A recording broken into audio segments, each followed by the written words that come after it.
είναι ότι θα μιλήσουμε για τον Ντοστογεύσκη.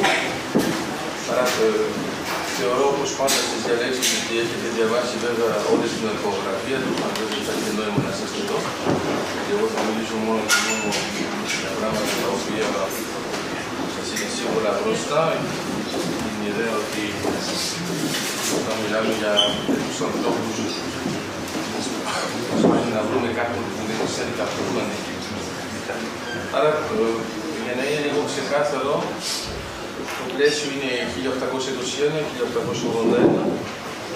Άρα βλέπετε τις αναφορές. Έχει πράγματα ενδιαφέρον να θυμόμαστε τις ημερομηνίες, γιατί το 1821 εμείς είχαμε την Επανάσταση. Είναι δύσκολο να το συνδέσουμε με την ημερομηνία γέννησης του Ντοστογεύσκη. Άρα, πρώτα απ' όλα, πολύ συχνά γνωρίζουμε τον Ντοστογεύσκη εκ των υστέρων. Εννοούμε το εκ των υστέρων. Τον γνωρίζουμε μετά τα κάτεδρα. Ενώ ο Ντοστογεύσκη θα αρχίσει την υπογραφία του πριν τα κάτεδρα. Υπάρχει μια τεράστια αλλαγή φάσης μεταξύ των δύο. Θα θυμίζω απλώς ότι όταν έγραψε τις Λευκές Νύχτες, θεώρησαν όλοι ότι γεννήθηκε ένας κλασικός λογοτέχνης. Θεωρούσαν ότι ήταν στην κατηγορία του Τολστόι. Αυτό δεν είναι για να μειώσουν τον Τολστόι, αλλά εννοούσαν με αυτή την έννοια ότι ήταν μια κλασική γραφή. Πολύ καλή, πολύ καλά δουλεμένη, αλλά προς τον κλασικισμό. Άρα αυτή η περίοδος εξηγεί και για ποιο λόγο όταν είναι μεταφρασμένο στα γαλλικά ο Ντοστογεύσκη, είναι μεταφρασμένο σαν να γράφει τον Μπαλζάκ. Αυτό είναι ένα πρόβλημα. Αν θέλεις να μιλήσω λίγο για γλώσσα πριν μπούμε στις λεπτομέρειες, γιατί δεν ξέρω αν όσοι από εσάς βέβαια μπορούν να διαβάσουν το Ντοστογεύσκη στο κείμενο, να το κάνουν και να μην διαβάζουν καμία μετάφραση. Δηλαδή από ό,τι είδα έχουμε αρκετές δυσκολίες. Γιατί υπάρχει μια διαφορά. Πρώτον, αν δεν μπορείτε στα ρώσικα, εγώ προτιμώ στα γαλλικά. Για ποιο λόγο? Πολύ απλό, ποιος ξέρει τον λόγο. Ποιος μπορεί να φανταστεί τον λόγο. Επειδή έχει πολλές ατάκες στα γαλλικά. Ναι, εντελώς. Άρα, στο γνήσιο κείμενο στα ρώσικα έχετε πολλές φράσεις και λέω φράσεις, δεν λέω λέξεις. Γιατί άμα είναι λέξεις, πρέπει να το κάνουμε και εμείς και βάζουμε λίγο αγγλικά και λέμε ότι είναι αγγλικά. Μεγάλη φράση, μια λέξη αγγλικά και μια αγγλικά. Στον Ντοστογεύσκη είναι μια περίοδος όπου η Ρωσία μελετάει πάρα πολύ το τι κάνει και η Γαλλία και στο διπλωματικό επίπεδο λειτουργούν σε αυτό το πλαίσιο. Κατά συνέπεια έχει τότε, όπως είπε πολύ σωστά ο Γιώργος, πολλές ατάκες των εισαγωγικών στα γαλλικά. Τώρα όσον αφορά το λεξιλόγιο, στην Γαλλία όμως υπάρχει ένα πρόβλημα, είναι ότι δυσαναισθητεί ο Γάλλος στην επανάληψη. Και στα ρώσικα έχουμε πολλές επαναλήψεις όπως έχουμε και στα ελληνικά. Δηλαδή, στα ελληνικά το βλέπετε ακόμα και στην ποίηση, τη λέξη «και» μπορούμε να τη βάλουμε χωρίς κανένα πρόβλημα και χωρίς να θεωρούμε, ας πούμε, ότι αυτός που την χρησιμοποιεί έχει δυσκολίες. Στα γαλλικά, μόλις έχετε δύο φορές την ίδια λέξη σε μία φράση, είναι ένα θέμα. Τώρα καταλαβαίνετε τι γίνεται στις μεταφράσεις. Στον Ντοστογεύσκη έχετε μεγάλες φράσεις, οι οποίες έχουν πολύ συχνά τις ίδιες λέξεις. Άρα καταλαβαίνετε όταν είσαστε σε μια γλώσσα που αντιπαθεί τις επαναλήψεις, ο μεταφραστής αρχίζει να γράφει. Στο τέλος δεν μοιάζει καθόλου με το κείμενο. Υπάρχει λοιπόν τώρα μια νέα εκδοχή, αλλά αυτό είναι καλό για όσους διαβάζουν τον Ντοστογεύσκη στα ρώσικα, γιατί όπως εμείς δεν έχουμε αυτό το πρόβλημα, θα σε ενοχλεί λιγότερο στην ανάγνωση. Σε γενικό πλαίσιο λοιπόν μια αν θέλετε κλασική γραφή της εποχής, γιατί πρέπει να το συγκρίνουμε, είναι το Τολστόι και το Γκένιεφ.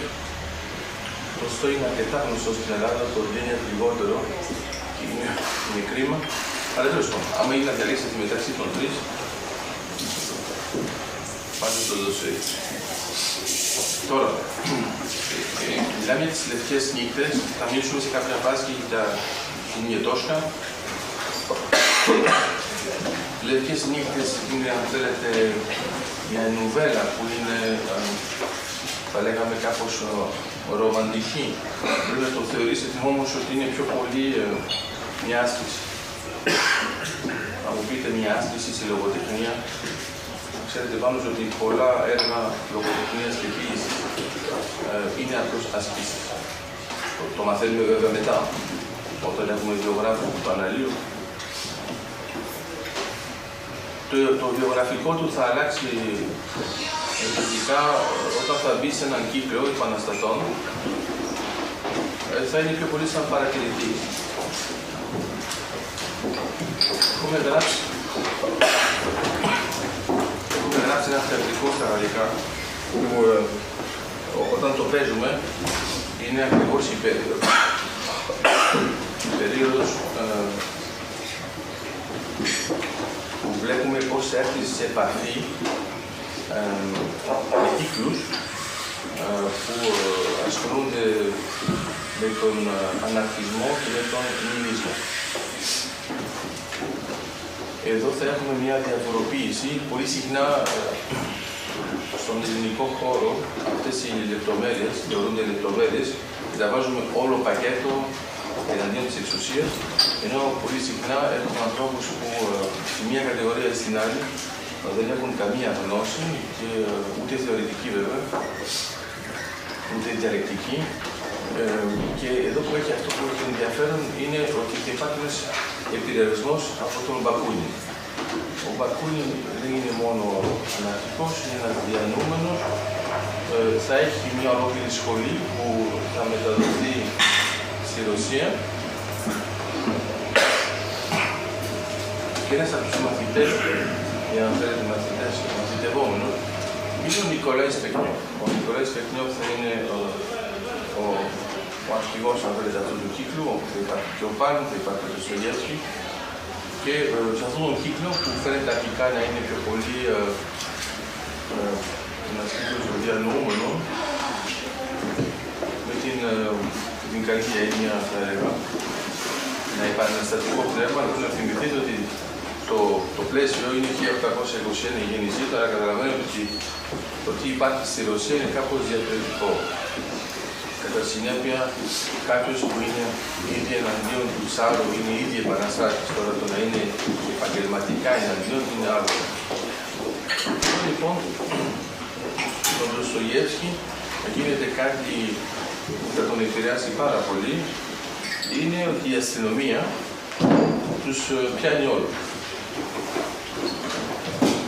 Αυτό δεν το περίμενα. Και είναι ένα μεγάλο σοκ για τον Ντοστογεύσκι, γιατί αν θέλετε από τον θεωρητικό που ασχολείται με επαναστατικές ιδέες, εφόσον γράφει καλά και είναι λογοτέχνης, ξέρετε αυτό που το χρεβάζουμε μερικές φορές και στην Ελλάδα. Δηλαδή είναι ο θεωρητικός που δεν ξέρει καθόλου τι είναι ένας αγώνας και πει το πρακτέο. Ξαφνικά τον βάζουν σε ένα πακέτο όπου είναι όλοι κατηγορούμενοι, καταδικασμένοι, και θα ζήσει μια εμπειρία πολύ, αν θέλετε, σκληρή, εφόσον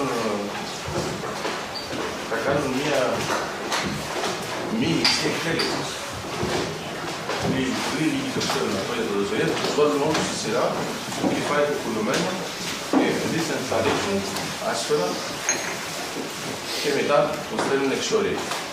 Άρα, πριν μιλήσουμε για αυτή την περίοδο που θα έρθει μετά, θα ήθελα η Σβέτα να μας πει μόνο και μόνο πώς αρχίζει η Ιετόσκα, αλλά είναι ένα κείμενο που είναι αυτής της περίοδου λίγο πριν, που έχουμε μια προσέγγιση σχεδόν αυτοβιογραφική. Βέβαια ο Ντοστογεύσκι θα χρησιμοποιήσει ένα μικρό κοριτσάκι, αλλά άμα αλλάξετε το φύλλο και δείτε μερικά βιογραφικά στοιχεία του Ντοστογεύσκι, θα δείτε ότι μιλάει πάρα πολύ για αυτό. Αλλά αν θέλετε, το ανάλογο είναι με τον Καμιού, για όσους ήταν σε τέτοιες διαλέξεις, με τη μάνα και τον πατέρα. Μερικές φορές Μπερδευόμαστε από το κείμενο, άμα αλλάξουμε το φύλλο, καταλαβαίνουμε ακριβώς τι λέει. Άρα νομίζω ότι είναι και μια διακριτικότητα του συγγραφέα που θέλει να μιλήσει για μερικά θέματα χωρίς να μιλήσει ακριβώς. Το εντυπωσιακό με τον Ντοστογεύσκη είναι ότι καταφέρνει και μιλάει όντως ως λογοτέχνη, σαν να ήταν ένα κοριτσάκι. Και άρα θα μας το πεις πρώτα. Τον πατέρα μου δεν τον θυμάμαι. Πέθανε όταν εγώ ήμουν 2 χρονών. Η μητέρα μου ξαναπαντρεύτηκε. Η δεύτερη παντριά της έφερε μεγάλη δυστυχία. Κι ας είχε γίνει από έρωτα. Ο πατριός μου ήταν μουσικός. Η μοίρα του ήταν πολύ αξιόλογη. Ήταν ο πιο παράξενος, ο πιο αλόκοτος άνθρωπος από όλους όσους ήξερα. Επηρέασε πολύ τις πρώτες εντυπώσεις της παιδικής ηλικίας μου. Τόσο πολύ που αυτές οι εντυπώσεις έβαλαν τη σφραγίδα τους σε όλη μου τη ζωή. Πριν απ' όλα, για να γίνει κατανοητή η ιστορία μου, θα αναφέρω εδώ τη βιογραφία του.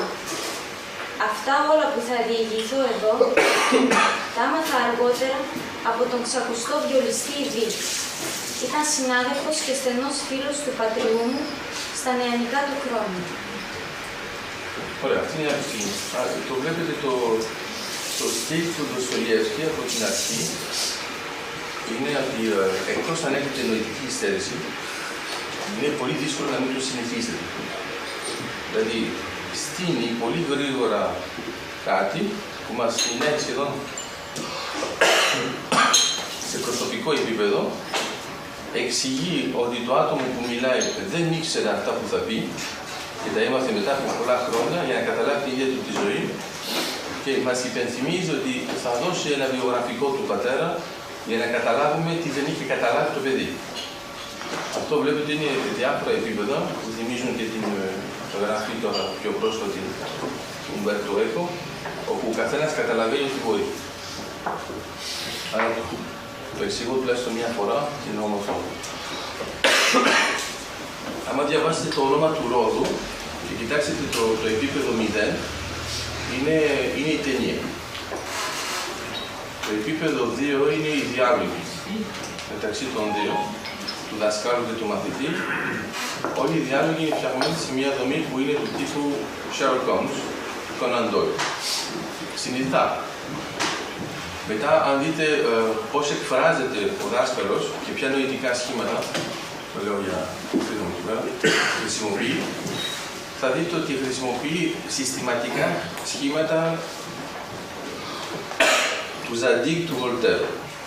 Άρα, αν έχετε διαβάσει βέβαια αυτά τα βιβλία, μετά τα αναγνωρίζετε. Αν δεν τα έχετε διαβάσει, δεν το καταλαβαίνετε.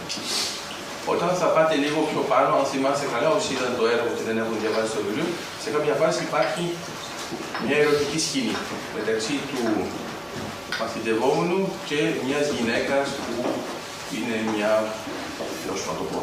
μια γύφτισσα που είναι κοντά στο μοναστήρι. Το θυμάστε αυτό? Ωραία. Όταν διαβάζετε το βιβλίο μιλάει για το ίδιο πράγμα. Αλλά το θέμα είναι ότι όταν το γράφει μέσα, όλες οι φράσεις που είναι το ερωτικό στοιχείο μέσα στο κινηματογράφο είναι αποκλειστικά από το άσμα ασμάτων. Βέβαια, άμα δεν έχετε διαβάσει το άσμα ασμάτων, λέτε γράφει πολύ ωραία Ουμμπέρτο Έκο. Ενώ αυτός που έκανε ξεπίτηδες για να φανεί ότι μπορούμε να πούμε κάτι το πολύ ερωτικό χρησιμοποιώντας κάτι που θεωρούμε ότι είναι και θρησκευτικό.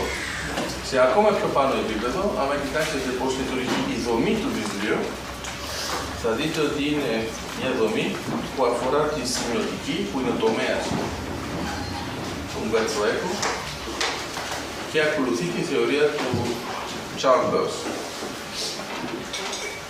Αυτό δεν σημαίνει ότι απαγορεύεται το βιβλίο να το διαβάσετε άμα δεν έχετε διαβάσει όλα τα άλλα πριν, αλλά ξέρετε, έχετε ένα φαινόμενο αυτοαναφοράς. Δηλαδή, άμα δεν ξέρετε αυτό το υπόβαθρο, όταν έχετε ένα συγγραφέα που συνειδητά σας λέει, εγώ θα χρησιμοποιήσω ένα πολύ πλούσιο υπόβαθρο. Άμα θέλετε να το δείτε και σε φάση ακόμα πιο εκνευριστική, ναι, υπάρχει. Διαβάζετε το εκκρεμές του Φουκώ. Στο εκκρεμές του Φουκώ έχετε κεφάλαια. Στα κεφάλαια έχετε έξεργο. το οποίο είναι γραμμένο κάθε φορά στη γλώσσα που θέλει ο συγγραφέα. Άρα καταλαβαίνετε ότι άμα είναι μια γλώσσα που δεν κατέχεται καν, δεν υπάρχει καμία μετάφραση, είναι γραμμένο κατευθείαν.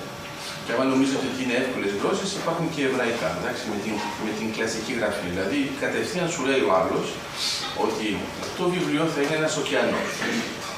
Αν προσπαθήσεις να τον πεις, θα έχεις ένα θέμα. Άρα, άμα καταφέρεις να επιπλέψεις, θα είναι καλό. Η ιδέα είναι η εξής, λοιπόν, στον Ντοστογιέφσκι. Η άσκησή του είναι πολύ απλή, εντός εισαγωγικών, αλλά πάνω ότι το απλό δεν είναι απλοϊκό, είναι πώς να γράψουμε ένα βιβλίο όπου ο ήρωας περιγράφεται από μικρός έως το θάνατό του. Αν το σκεφτείτε, τα περισσότερα βιβλία που έχετε διαβάσει πραγματικά έτσι είναι βιογραφικά.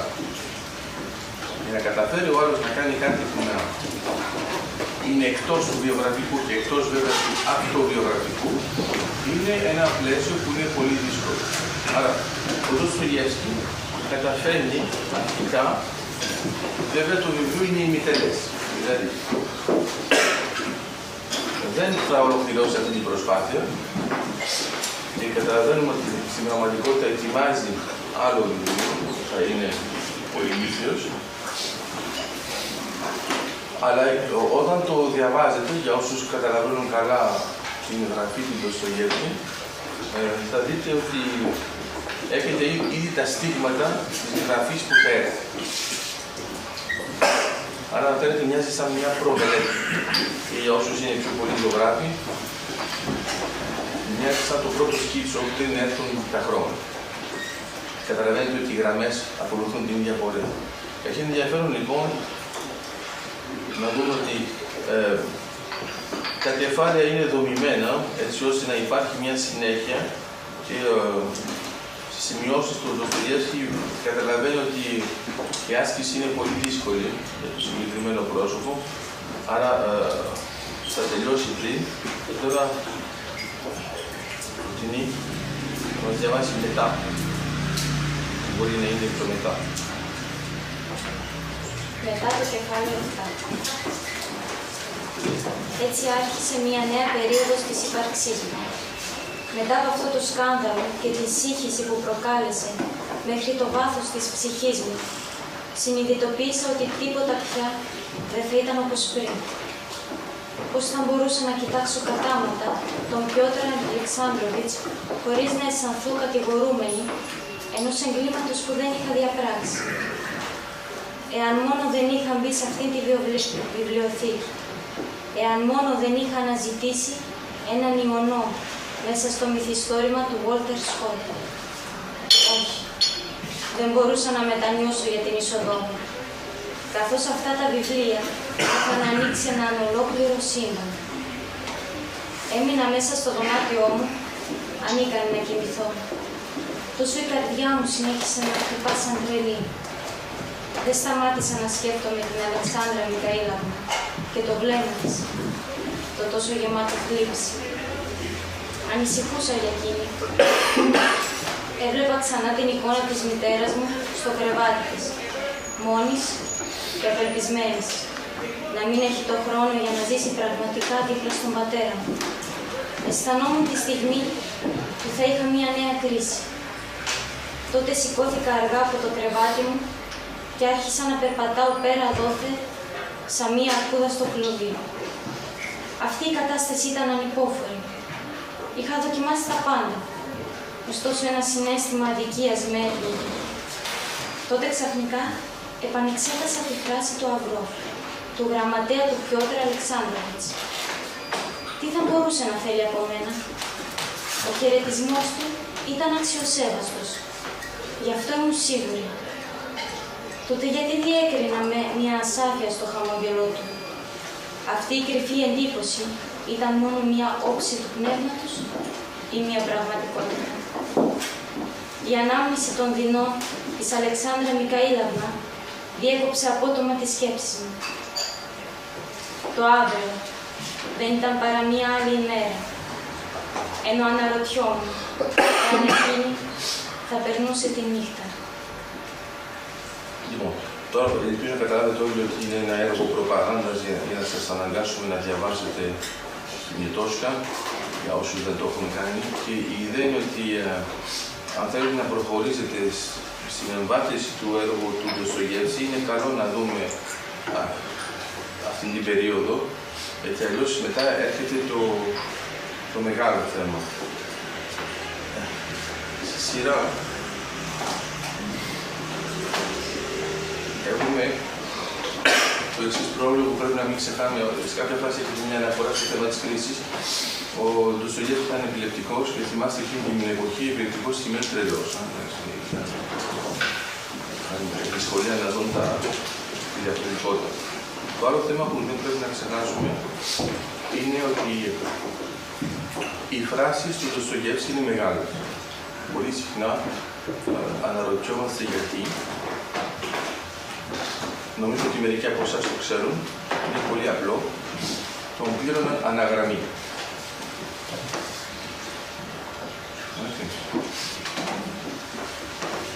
Άρα, όταν σε πληρώνουν αναγραμμή, δεν έχεις ανάγκη να κάνεις πραγματικά μια μεγάλη συμπίεση. Θα έχει, ας πούμε, προβλήματα οικονομικά ο ηλίτης. Με τον Ντοστογεύσκη, λοιπόν, θυμάστε ότι λοιπόν θα δημιουργήσει την εφημερίδα Χρόνος, όπου θα δημοσιεύσει σχεδόν όλα τα έργα του σιγά-σιγά. Και είμαστε σε μια περίοδο που μας αγγίζει και η έννοια του serial. Του serial στη λογοτεχνία. Εννοώ ότι είναι μια δομή που περιμένουν τα επεισόδια και για να δείτε αν θέλετε το ανάλογο. Έχουμε ένα πολύ ωραίο παράδειγμα με τον Βικτόρ Ουγκό, όπου η γυναίκα του Καρατοδωρή γράφει στον Βικτόρ Ουγκό για τον Γιάννη Ναγιάννη να μην του κάνει ένα κακό τέλος. Και απαντάει ο Βικτόρ Ουγκό σε αυτό και λέει θα προσπαθήσω να κάνω ό,τι μπορώ, αλλά ξέρετε μερικές φορές θα αποφασίζει η κοινωνία. Έχει λοιπόν ενδιαφέρον ότι εμείς όταν βλέπουμε ας πούμε την Παναγία των Παρισίων θεωρούμε ότι είναι τελειωμένο και μας το δίνουν όπως είναι οι άθλοι, θεωρούν τελειωμένο. Δεν συνειδητοποιούμε ότι σε κάποια φάση στην εποχή του συγγραφέα αυτό μεταδίδεται σε μια συνεχόμενη ροή και μπορεί, αν θέλετε, το κοινό να επηρεάζει με την απόδοση κατά πόσο μπορεί να κρατήσει όλο το έργο. Ένα παράδειγμα πιο παλιό, τον Σερβάντες, μεγάλη επιτυχία από τον Κισώτη, τόσο μεγάλη επιτυχία που του κλέβουν το θέμα. Και αναγκάζεται λοιπόν να γράψει δεύτερο τόμο που εκεί τον κάνει να πεθάνει, να μην το ξανακλέψουν. Και καταλάβετε πώς πάει. Εδώ είμαστε 1610. Όσο πέρα λοιπόν τον Ντοστογεύσκη, η γραφή θα αλλάξει ένα βιογραφικό σημείο, το οποίο θα είναι οι αναμνήσεις του. Οι αναμνήσεις του μετά τα κάτεργα είναι δύσκολες με ποια έννοια. Όλοι μας, ειδικά εσείς που έχετε χρόνο να χάσετε, και τελείως δεν θα ήσασταν εδώ, δηλαδή αυτός που σκέφτεται έχει τον χρόνο να χάσει. Όταν ξαφνικά βάζετε ένα άνθρωπο που έχει χρόνο να χάσει, τον βάζετε στα κάτεργα, που εκεί πέρα δεν υπάρχει χρόνος. Υπάρχει μόνο η επιβίωση. Ξαφνικά αντιλαμβάνεται ότι όλοι οι άλλοι ζουν κανονικά, ενώ αυτός επιβιώνει. Είναι τεράστια διαφορά. Δηλαδή, πολλοί από εσάς βέβαια σίγουρα κάνουν διάφορες δουλειές που θα λένε είναι δύσκολα τα πράγματα. Αυτό μου θυμίζει όταν είμαστε ας πούμε στο πανεπιστήμιο και είμαστε στο τμήμα μαθηματικών και είναι όλοι μαθηματικοί και είναι όλοι με ένα διδακτορικό. Αλλά παρόλα αυτά λέγουμε ένα στον άλλον είσαι κόπανος. Στο μαθηματικό. Δηλαδή την ώρα που κάνεις την απόδειξη δεν την κατάλαβες. Και λες σιγά σιγά ξεχνάς με ποιον μιλάς και θεωρείς ότι αυτό είναι το απόλυτα κανονικό. Ξαφνικά είσαι καλεσμένος σε μια άλλη βραδιά που προσπαθείς να πεις 3 λέξεις όταν σου λένε ποιο είναι το διδακτορικό σου και στην τρίτη έχεις σταματήσει γιατί καταλαβαίνεις από τη φάτσα του άλλου ότι τον έχεις βρήσει. Και δεν θα έπρεπε. είναι ακριβώς αυτό που συμβαίνει με τον Ντοστογεύσκη. Δηλαδή, είναι ο λογοτέχνης διανοούμενος που γράφει, κλασικισμός, του αρέσουν λοιπόν οι μεγάλοι συγγραφείς, υπάρχει μια αποδοχή και ξαφνικά, λόγω του κύκλου, βρίσκεται στη φυλακή, το βάζουν στα κάτωπτρα και βρίσκεται με ανθρώπους όπου δεν υπάρχει καμία σύγκριση.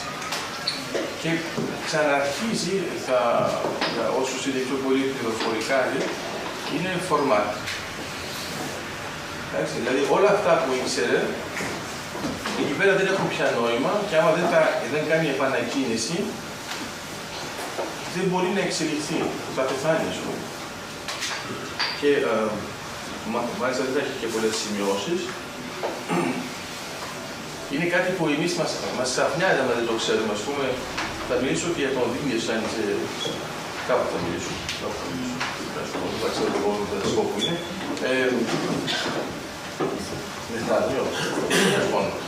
Ο Wittgenstein όταν θα γράψει το τράκτα τους, θα είναι μέσα στον Πρώτο Παγκόσμιο Πόλεμο. Δηλαδή την ώρα που είναι μέσα στα χαρακόμματα, αυτός γράφει αυτό το κείμενο. Όταν το διαβάζει αυτό το κείμενο, μόνο εκεί δεν μπορείς να το φανταστείς. Μόνο εκεί. Λοιπόν, εδώ ακριβώς το ίδιο με τον Ντοστογεύσκη. Τα κείμενα λοιπόν που θα βγουν μετά από αυτή τη διαδικασία θα είναι πολύ πιο δύσκολα, πολύ πιο, αν θέλετε, δυσνόητα για την εποχή και θα λέγαμε τώρα εμείς πιο μοντέρνα. Άρα, τι σημαίνει πιο μοντέρνο? Σημαίνει ότι η δομή είναι πιο περίπλοκη. Σημαίνει ότι έχουμε απρόβλεπτες κινήσεις μέσα στη δομή, οι οποίες παρεμπιπτόντως είναι εντελώς προγραμματισμένες. Αυτός ξαφνιάζει τον αναγνώστη. Άρα, αν θέλετε, είναι μια θεματολογία, την οποία θα βρούμε και μετά, ας πούμε, και στον Κούντερα, του τύπου διαβάζετε ένα κείμενο, βλέπετε μερικές λεπτομέρειες και αυτές οι μερικές λεπτομέρειες θα γίνουν πολύ σημαντικές 5 κεφάλαια πιο πέρα. Και αν έχετε την νοητική ικανότητα να το θυμηθείτε, θα πείτε αν τον είχα δει πριν. Βέβαια, μην ανησυχείτε, οι κανονικοί άνθρωποι δεν το εντοπίζουν, είναι μόνο όταν το ξαναδιαβάζουν που καταλαβαίνουν ότι υπήρχε αυτό το υδατόγραφο. Εδώ λοιπόν, όταν θα μπούμε στην ψυχολογία, που είναι πολύ σημαντική στον Ντοστογεύσκη, θα λέγαμε ότι το υπόβαθρο του, το θρησκευτικό, είναι μια μορφή μυστικισμού ορθόδοξου, ενώ η γραφή του, η προσωπική, είναι πολύ, θα λέγαμε, ψυχολογική.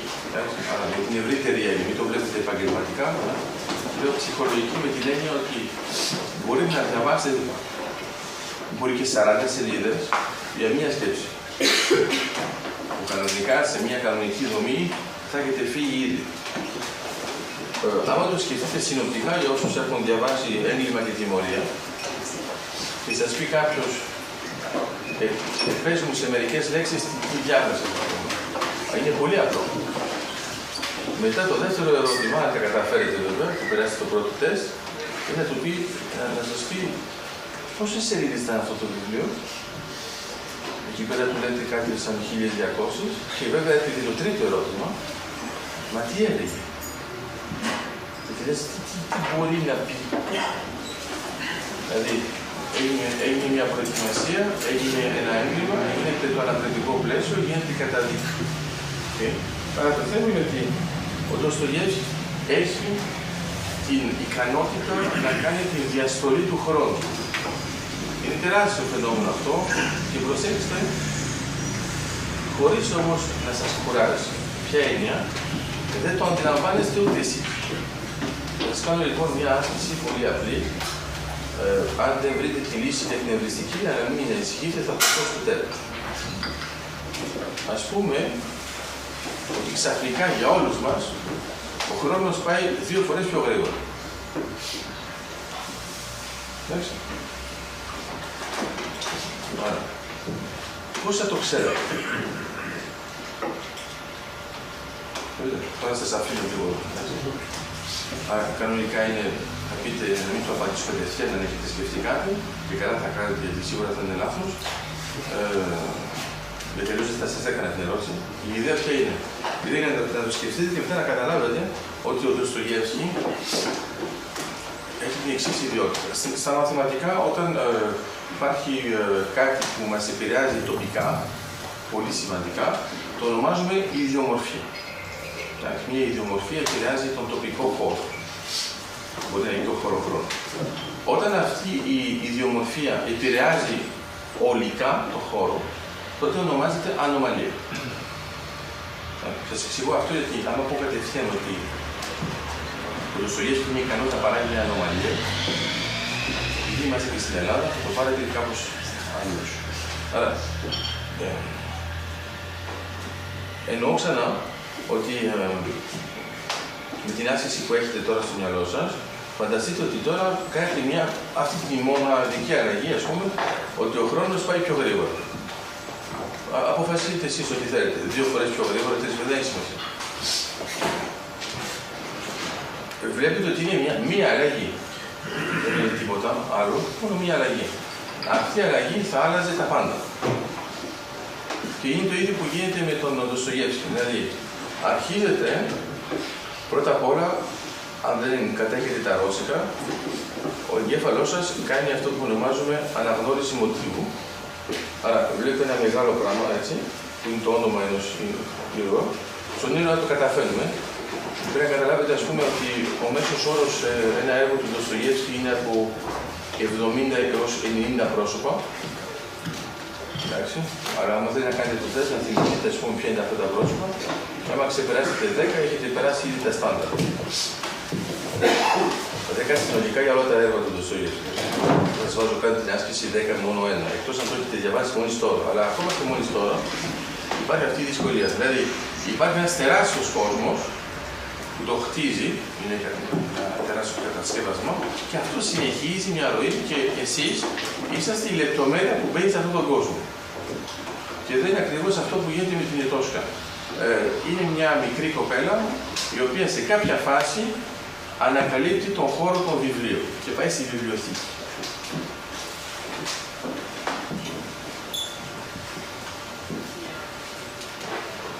Και την ώρα που πάει στη βιβλιοθήκη γίνεται μάρτυρας από μια σκηνή.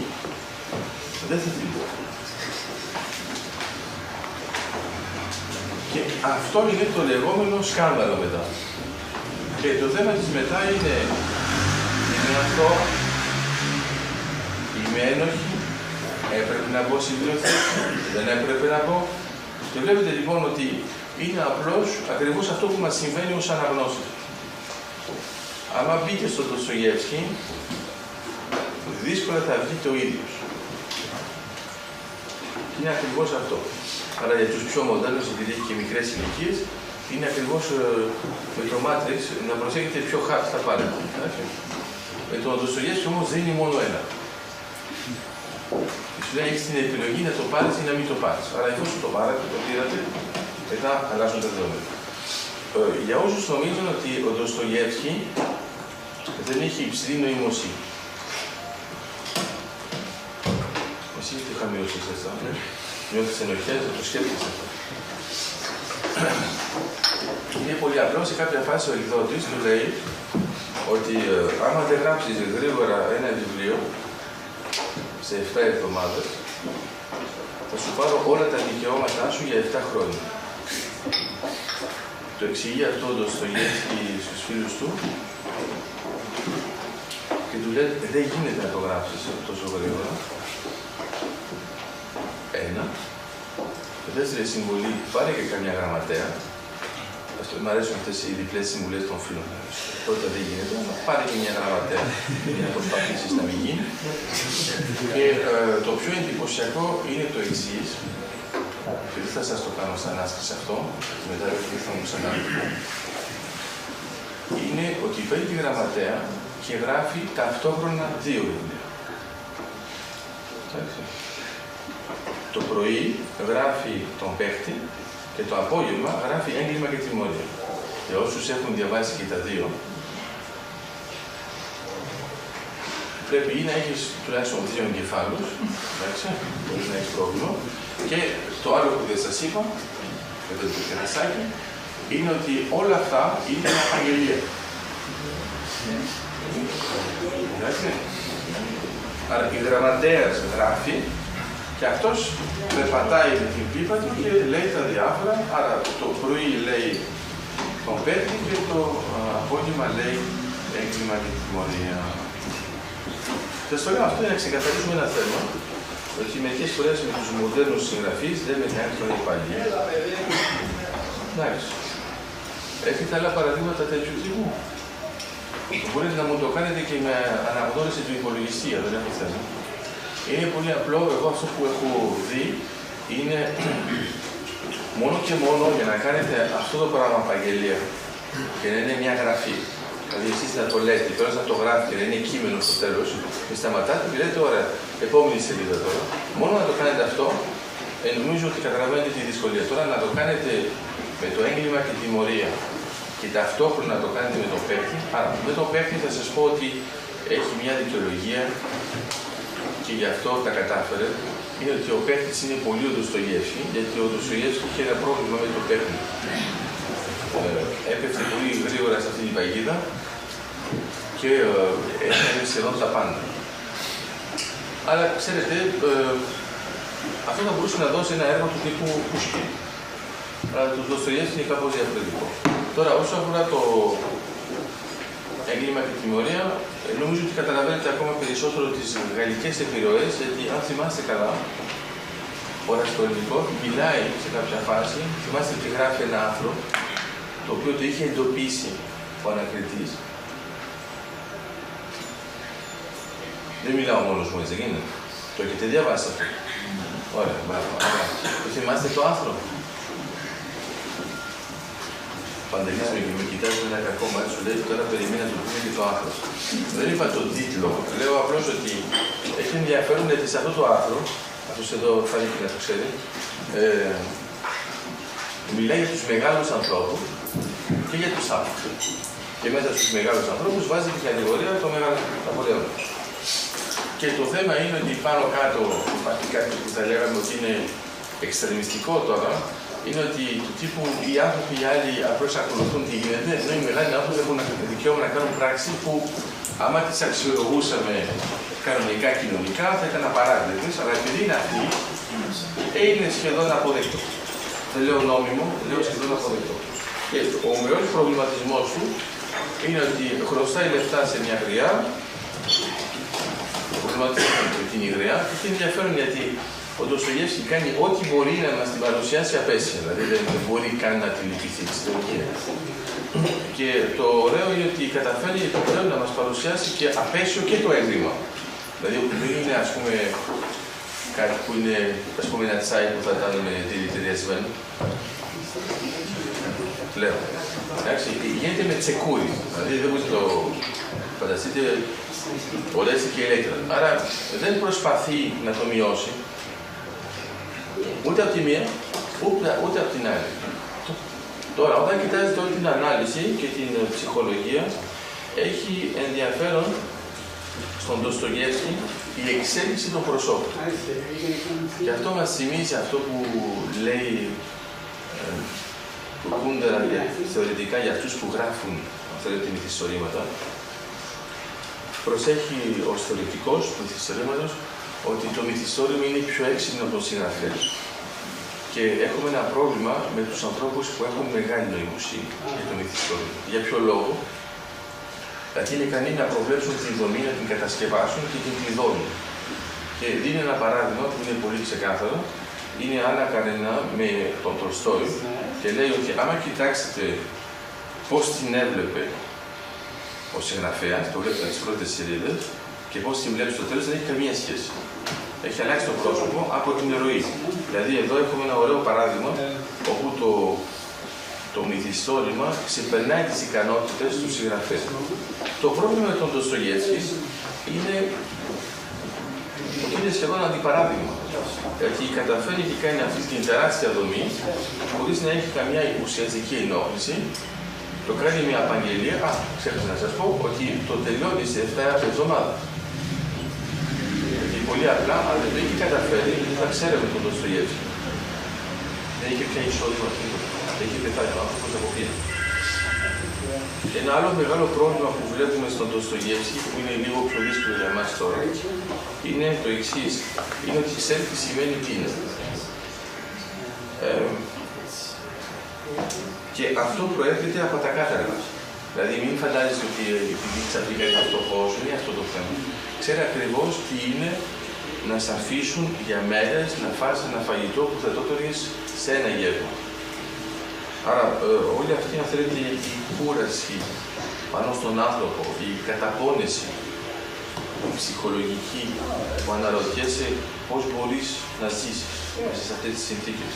Δηλαδή, πολλοί από εμάς, αν ζούσαν σε συνθήκες τόσο ακραίες, τότε θα βλέπατε ότι δεν θα ζούσατε. Και το πρόβλημα το οποίο είναι πολύ ορατό είναι η αυτοκτονία. Δηλαδή, για να καταλάβετε πώς μπορείτε να αποφασίσετε όταν είστε στα κάτεργα να μην αυτοκτονήσετε. Είναι τεράστιο θέμα, εντάξει. Είμαστε καλοί στον μύθο του Σισίφου, λέει ότι το μοναδικό πρόβλημα που υπάρχει στην φιλοσοφία είναι η αυτοκτονία. Και αυτό θα μας συνδέσει μάλιστα, γιατί θα ανεβάσει και τους δαιμονισμένους. Αλλά αυτό που έχει σημασία είναι ότι δεν επιτρέπει συνήθως στον ήωρο άντρα να αυτοκτονήσει. Συνήθως. Προσέξτε ότι το συνήθως σημαίνει ότι το έκανε. Αλλιώς θα λέγα ποτέ. Άρα το πρόβλημά μας ποιο είναι? Είναι το εξής. Είναι, ενώ το έζησε, ενώ παραλίγο να του σκοτώσουν, παραμένει, βρίσκεται στα κατέρα, αρχίζει να γράφει και μιλάει για τις αναμνήσεις. Αυτές λοιπόν οι αναμνήσεις που έχει είναι πολύ σκληρές, πολύ δύσκολες. Και εγώ τις συστήνω για τους ανθρώπους που ασχολούνται με τις γενοκτονίες. Γιατί, ξέρετε, όταν είμαστε σε μια χώρα ελεύθερη, όπου είναι αναγνωρισμένα, είμαστε τι καταλαβαίνεις τι λέω τώρα, μερικές φορές δεν έχεις διαβάσει τα στοιχεία της εποχής. Όταν λοιπόν διαβάζεις, ας πούμε, περιγραφές που κάνεις αναλύσεις ο Φωτιάδης, δυσκολεύεσαι. Εδώ με τον Ντοστογεύσκη είναι μια καλή προμελέτη. Το άλλο που είναι σημαντικό για μας, μπαίνουμε τώρα σιγά σιγά και στον ηλίθιο, είναι τι είναι ηλίθιος. Δυστυχώς στα ελληνικά, άρα ρώσκα ιδιότ, στα ελληνικά ηλίθιος το ερμηνεύουμε κάπως παράξενα, δηλαδή θεωρούμε ότι είναι σχεδόν βλάκας. Αλλά βλέπετε ότι όταν μεταφράζουμε το Ντοστογεύσκη δεν βάζουμε ο βλάκας, βάζουμε ο ηλίθιος. Κάτι θα θέλει να πει αυτό. Εδώ για τον ηλίθιο, ο οποίος είναι επιλεπτικός κι αυτός, παρεμπιπτόντος, ο οποίος έχει πάει και Ελβετία, ο πρίγκιπας Νιούσκι, έχει μια ιδιότητα που είναι εντελώς ξεχωριστή σε σχέση με τους άλλους. Δεν έχει μονομία, αλλά η χαρακτηριστική είναι εξής, είναι ότι λέει την αλήθεια. Βλέπω την Όλγα να χαμογελάει ήδη. Αν ξέρατε πόσο δύσκολο είναι να είστε κοντά σε κάποιον που λέει συστηματικά την αλήθεια, θα βλέπατε πόσο καιρό θα θέλατε να είσαστε μαζί του. Παραμικρή ερώτηση, βλέπω ήδη να ανησυχείτε. Παραμικρή ερώτηση και είσαστε μπροστά και λέει κάτι, άντε τώρα να τα μαζέψεις μετά. Λοιπόν, έχει ενδιαφέρον γιατί αυτό βασίζεται στην έννοια της επικοινωνίας. Οι δύο άτομα επικοινωνούν και βασίζονται μέσα στον κοινωνικό ιστό και στην κοινωνία. Οι δύο άνθρωποι συνεννοούν. Είναι συνεννόηση, αλλά χρησιμοποιεί την νόηση. Στον ηλίθιο, το πρόβλημα είναι ότι όλα πάνε καλά με τους άλλους. Μόνο που μόλις βάζεις αυτόν εδώ, όλα πάνε στραβά. Και εδώ τι καταλαβαίνουμε? Καταλαβαίνουμε βέβαια ότι ο Ντοστογεύσκη μας μαστιγώνει, γιατί μας εξηγεί ότι αν τα πάμε τόσο καλά είναι επειδή λέμε όλοι ψέματα. Ότι όλοι επικοινωνούμε με ψέματα και με συμβιβασμούς και γι' αυτό τα βγάζουμε πέρα. και ένας να βάζει το φυτίλι και να λέει διάφορες αλήθειες έτσι στα καλά καθούμενα, γίνεται το κάγκελο. Και εδώ μέσα στον Ντοστογεύσκι, δηλαδή υπάρχουν, θα έλεγα, τροικοί πόλεμοι μέσα που γίνονται μέσα στο κείμενο, που οφείλονται ακριβώς σε αυτό. Δηλαδή αρχίζουμε με μια πολύ απλή λεπτομέρεια και το ενδιαφέρον είναι η προσέγγιση η οποία αγγίζει σιγά σιγά όλους τους άλλους. Άρα έχουμε, ας πούμε, και το γυναικείο στοιχείο που θα παίξει έναν τεράστιο ρόλο. Άρα στον Ντοστογεύσκι, όπως είχαμε και στον Ηλίθιο, έχουμε, θα λέγαμε, πώς να σας το πω, θα λέγαμε ότι υπάρχει μια τάση της Παναγίας και μια τάση της Μαγδαλήνης. Άρα με αυτές τις δύο τάσεις, ας πούμε όταν έχουμε τη Σόνια, είναι η γυναίκα που παρηγορεί, που θα προσπαθήσει, που θα θυσιαστεί. Από την άλλη πλευρά έχετε την Αναστασία, που είναι το άλλο. Που δεν προσπαθεί, που τα θέλει όλα, τώρα και της λείπει κάτι. Φαντάζομαι δεν έχετε γνωρίσει τις γυναίκες, γι' αυτό αναρωτιέστε ποιο πράγμα μιλάω. Για άντρες μην χαμογελάτε, γιατί σίγουρα βλέπω βιωματικά πράγματα. Άρα η ιδέα είναι ότι ξαφνιάζει τις πρώτες, ελκύει τις δεύτερες. Και όπως τις ελκύει γίνεται σύγκρουση. Και εδώ έχουμε, αν θέλετε, αυτό το συλλογιακό καθεστώς, το οποίο εξηγείται από το θέμα της αλήθειας, δηλαδή ότι δεν ξεχνάει, εφόσον η αλήθεια είναι εναντίον της αλήθειας, ενώ πάνω κάτω θεωρούμε ότι, ξέρετε, με τον χρόνο θα περάσει, αυτή η φράση, με τον χρόνο θα περάσει. Ρωτάς, τι θα περάσει ακριβώς. Λες, θα τα πατσάσουμε, θα τα βρούμε. Άρα πάνω κάτω τι θα είναι ένα πλαίσιο συμβιβασμού με τον συμβιβασμό, και στο τέλος εντάξει είναι τόσο πολύ που λες τα βρήκα. Αυτό λοιπόν είναι μια προσέγγιση. Έχουμε και μια άλλη προσέγγιση, πιο ψυχολογική, του τύπου άμα τα πεις θα τα βρούμε. Βέβαια θα τα πεις μόνο στον ψυχολόγο, γιατί άμα τα πεις στην φίλη σου ή στον φίλο σου, άστο καλύτερα. Και εδώ θα χρειαστούν πολλές ζωές μέχρι να τα βρείτε ξανά. Στον Ντοστογεύσκι υπάρχει αυτή λοιπόν, αν θέλετε, η πολυπλοκότητα της δομής όσο αφορά την ψυχολογική παράμετρο και μπαίνουμε πολύ γρήγορα στον ρόλο του αφηγητή, που πολύ συχνά αναρωτιόμαστε πώς μας βάζει. Το ξαναεξηγώ, γιατί βλέπω ότι είναι μόνο αυτό. Σε ένα κείμενο της Αγαθά Χριστή, βλέπετε λοιπόν τον αφηγητή, που λέει τα διάφορα, και ξαφνικά στο τέλος μαθαίνετε ότι είναι αυτός ο δολοφόνος. Άρα σας έχει ξεγελάσει όλο το κείμενο, γιατί βέβαια σας λέει ψέματα συνεχώς.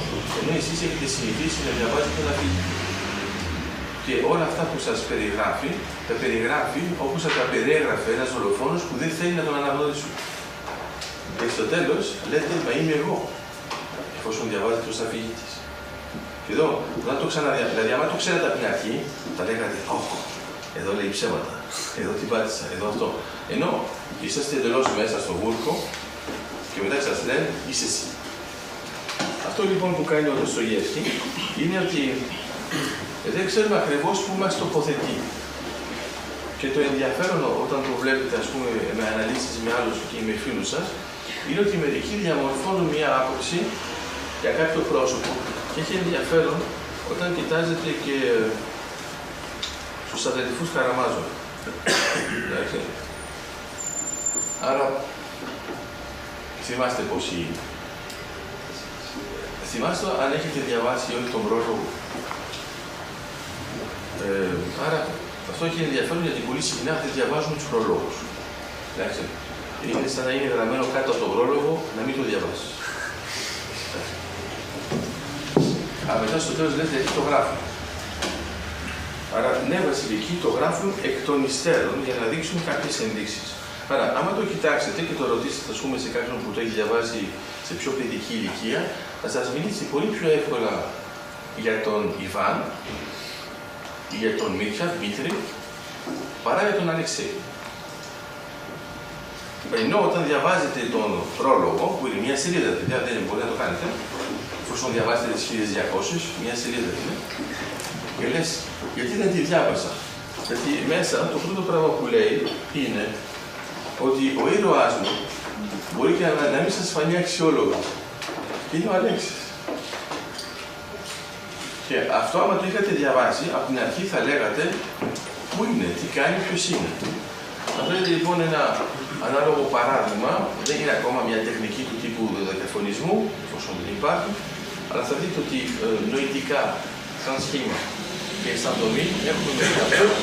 Αν θυμάστε, όσοι έχουν δει την ταινία του Κισλόφσκι, Bleu Blanc Rouge, θα δείτε ότι στο Blanc υπάρχει ένας Πολωνός, μάλιστα, ο οποίος μας φαίνεται πραγματικά επίσημα σήμαντος. Δηλαδή με βούλη. Λες, αυτό θα είναι ένα σήμαντος. Βγαίνει από το δικαστήριο και το περιστέρι του αρχίζει πάνω. Καταλαβαίνεις αμέσως ότι αυτός δεν μπορεί να είναι ο ήρωας και καταλαβαίνεις αμέσως, επειδή είναι ο Κουντέρα, ότι είναι ο ήρωας.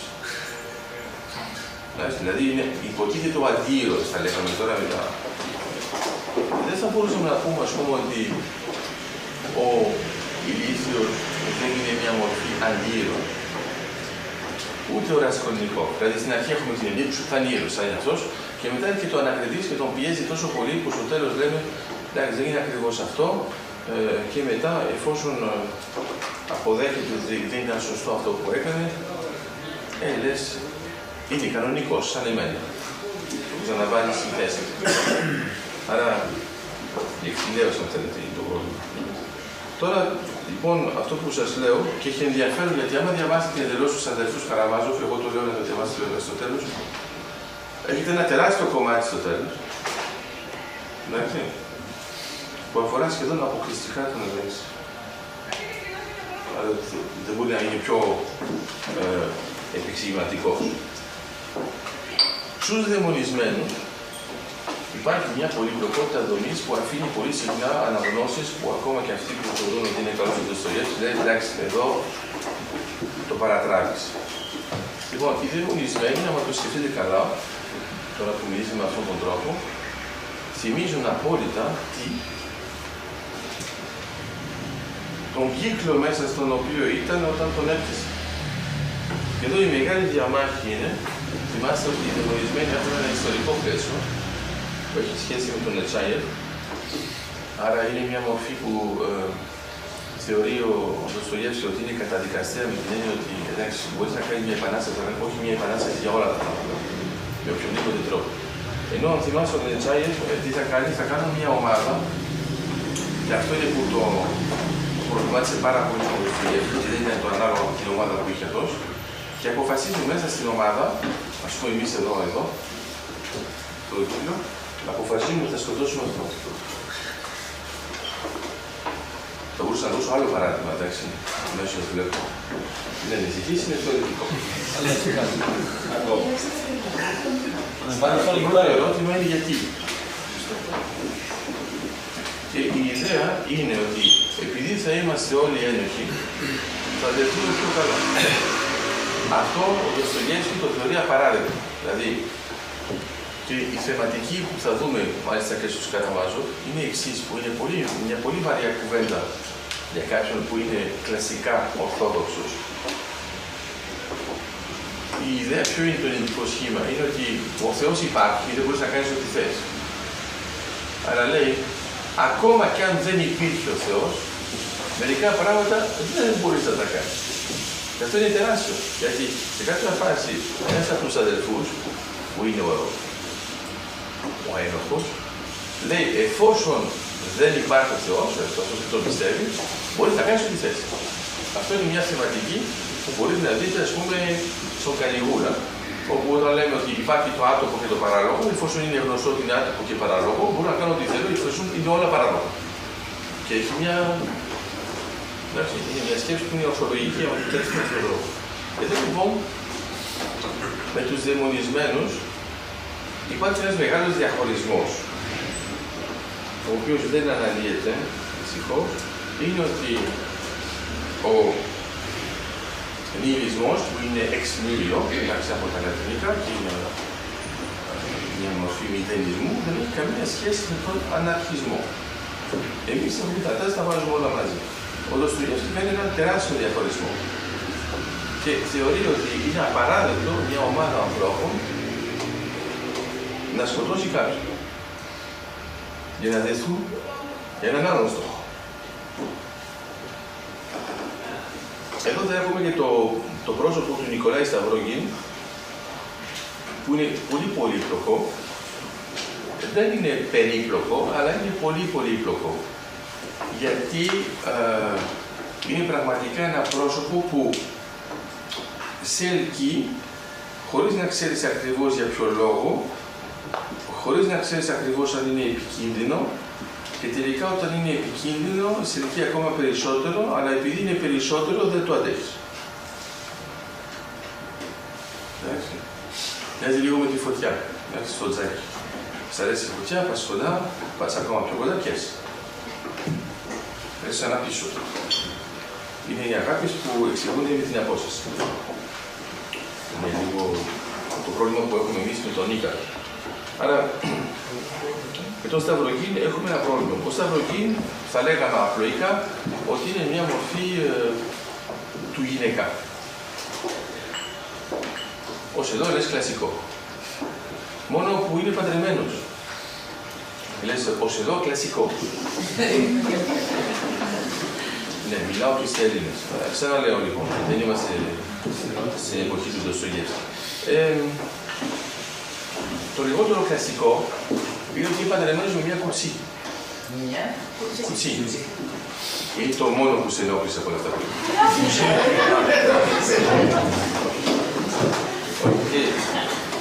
και τώρα έχουμε ακόμα πιο που μπορεί να σας ξαφνιάσει, είναι ότι δεν πάει με καμία άλλη γυναίκα. Ενώ είναι η γυναικάς. Θα μου πείτε τι είναι η γυναικάς, τι εννοεί. Εννοώ, ξέρετε πολύ καλά, ότι υπάρχουν άντρες που λένε ότι είναι γυναικάδες, αλλά ευτυχώς το λένε μεταξύ τους. Δηλαδή οι γυναίκες δεν το μαθαίνουν. Και υπάρχουν και άλλοι που δεν το λένε και το κάνουν. Ωραία. Και το θέμα είναι μέχρι πού το κάνουν. Και εδώ η ιδέα ποια είναι. Είναι η εξής, είναι ότι ενώ ας πούμε ελκύει, είναι ένας πόλος έλξης, θα μπορούσαμε να πούμε σχετικά εύκολος, δεν πηγαίνει προς τη σχέση. Μαθαίνουμε μετά ότι είναι παντρεμένο. Μαθαίνουμε μετά ότι είναι κυβουτσί. Μαθαίνουμε ότι είναι μια σχέση που δεν θέλει να την εγκαταλείψει. Και μετά το ερώτημα βέβαια είναι γιατί είναι παντρεμένος με αυτή. Γιατί δεν κουτσάθηκε. Δεν είναι ακριβώς όμορφη. Δηλαδή, εγώ μας σας έλεγα ξαφνικά ότι, ξέρετε, μετά από έρευνες, ανακαλύψαμε ότι ο Δον Ζουάν είναι παντρεμένος.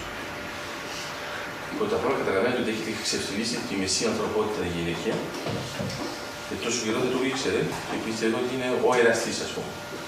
Εδώ είναι ακριβώς το ίδιο. Το άλλο, ένα άλλο πρόσωπο που είναι. Αυτό δεν είναι πολύπλοκο, είναι πολύ απλό, αλλά είναι τόσο απλό που είναι ριζοσπαστικό. Και αυτό το λόγο, ο κανόνι του ανάλυση στο μύθο του Σισίφου έβαλε ένα ολόκληρο κεφάλαιο που είναι μόνο και μόνο γι' αυτό. Είναι ο Κυρίλλοφ. Ο Κυρίλλοφ είναι ένας μηχανικός. Λέτε εδώ, εντάξει. Ο Κυρίλλοφ είναι πεπισμένος, είναι μέσα στην ομάδα. Είναι πεπισμένος ότι ο Θεός δεν υπάρχει. Θα μου πείτε, εντάξει, αυτό και αυτό γίνεται. Αλλά το επόμενο σχήμα είναι το εντυπωσιακό. Λέει, επειδή δεν υπάρχει, πρέπει να αυτοκτονήσω και να γίνω Θεός.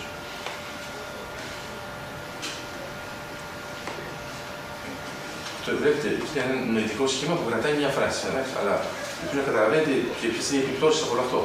Γιατί, άμα λέτε, ας πούμε, δεν πιστεύω στον Θεό, λέτε, εντάξει, είναι άθεος. Το χειρότερο που μπορεί να σας συμβεί είναι να μην πιστεύετε στον Θεό και να θεωρείτε ότι είναι απαραίτητος. Γιατί ο άθεος, ο κλασικός, δεν θεωρεί ότι είναι απαραίτητος, δεν με αφορά. Άρα εδώ είναι λίγο πιο πολύπλοκο. Με την έννοια ότι έχουμε, αν θέλετε, μια μορφή διχοτόμησης, η σχιζοφρενία, θα μπορούσατε να πείτε, αν το κοιτάζατε λίγο πιο θεραπευτικά. Δεν είναι όμως αυτό. Το εννοεί κυριολεκτικά. Δηλαδή κάποιος πρέπει να κάνει το Θεό. Τώρα προσέξτε πώς αυτό εμπλέκεται με όλο το όλο πλαίσιο. Λέει, εφόσον ούτως έτσι εγώ θα το κλείσω, μπορείτε να μου βάλετε σε μένα ότι εγώ σκοτούσα αυτόν. Εφόσον δεν έχει νόημα, εγώ θα αυτοκτονήσω. Και βλέπετε τώρα πώς καταφέρει και συνδυάζει δύο σχήματα που οι άλλοι είναι θα σκοτώσουν αυτόν για να δεθούν, και ο ένας από αυτούς θα πει δεν πειράζει να πείτε ότι εγώ σκοτώσα αυτό, γιατί ούτως ή άλλως εγώ θα αυτοκτονήσω για να γίνω Θεός. Και έχετε μέσα και τον Σταυρογίνη που προσπαθεί να κουμαντάρει όλο αυτό το πλαίσιο, θεωρώντας ότι έχει την τάση να ξεφεύγει. Το άλλο πρόβλημα που έχει ο Σταυρογίνης σε σχέση με τους άλλους είναι ότι είναι ο πιο, θα λέγαμε, ο πιο ποιητής. Η άλλη είναι η κλασική, η κανονική μαχή, τα έζητα, ας πούμε, οι επαναστάσεις. Και ο Σταυρογίνη δεν θα πρέπει να ήταν εδώ, δηλαδή δεν είναι ακριβώς στόχος, είναι πιο πολύ πλούσιος, δεν είναι ακριβώς ο κανονικός, είναι ευγενής, δεν θα πρέπει να ήταν εδώ. Και λες, μα τι κάνει, δεν είναι στη σωστή θέση. Και μετά μας εξηγεί σιγά σιγά ο Ντοστογεύσκης ότι θα ήταν ξένος παντού. Όπως εμείς τον βρήκαμε εδώ. Εντάξει, σας έχει συμβεί ποτέ αυτό? Δηλαδή πάτε για διακοπές και νιώθετε ότι είναι τελείως διαφορετικά από εσάς. Πάτε σε άλλο χώρο, είναι πάλι διαφορετικά. Λες, δεν μοιάζουν αυτοί με εμένα. Το πρόβλημα δεν είναι αυτό, γιατί το πρόβλημα είναι ότι οι άλλοι βλέπουν ότι εσείς δεν μοιάζετε με αυτούς. Ωραία, τώρα φανταστείτε λοιπόν κάποιον που δεν μοιάζει με κανέναν. Βέβαια, όλοι του μοιάζουν. Αλλά αυτός δεν μοιάζει με κανέναν. Και είναι το πρόβλημα που έχει ο Νικολάς Σταυρογίνη. Είναι ότι θα θεωρούσαμε ότι είναι στο ίδιο πλαίσιο και είναι εκ φύσης αρχηγός εκτός πλαισίου. Εντάξει.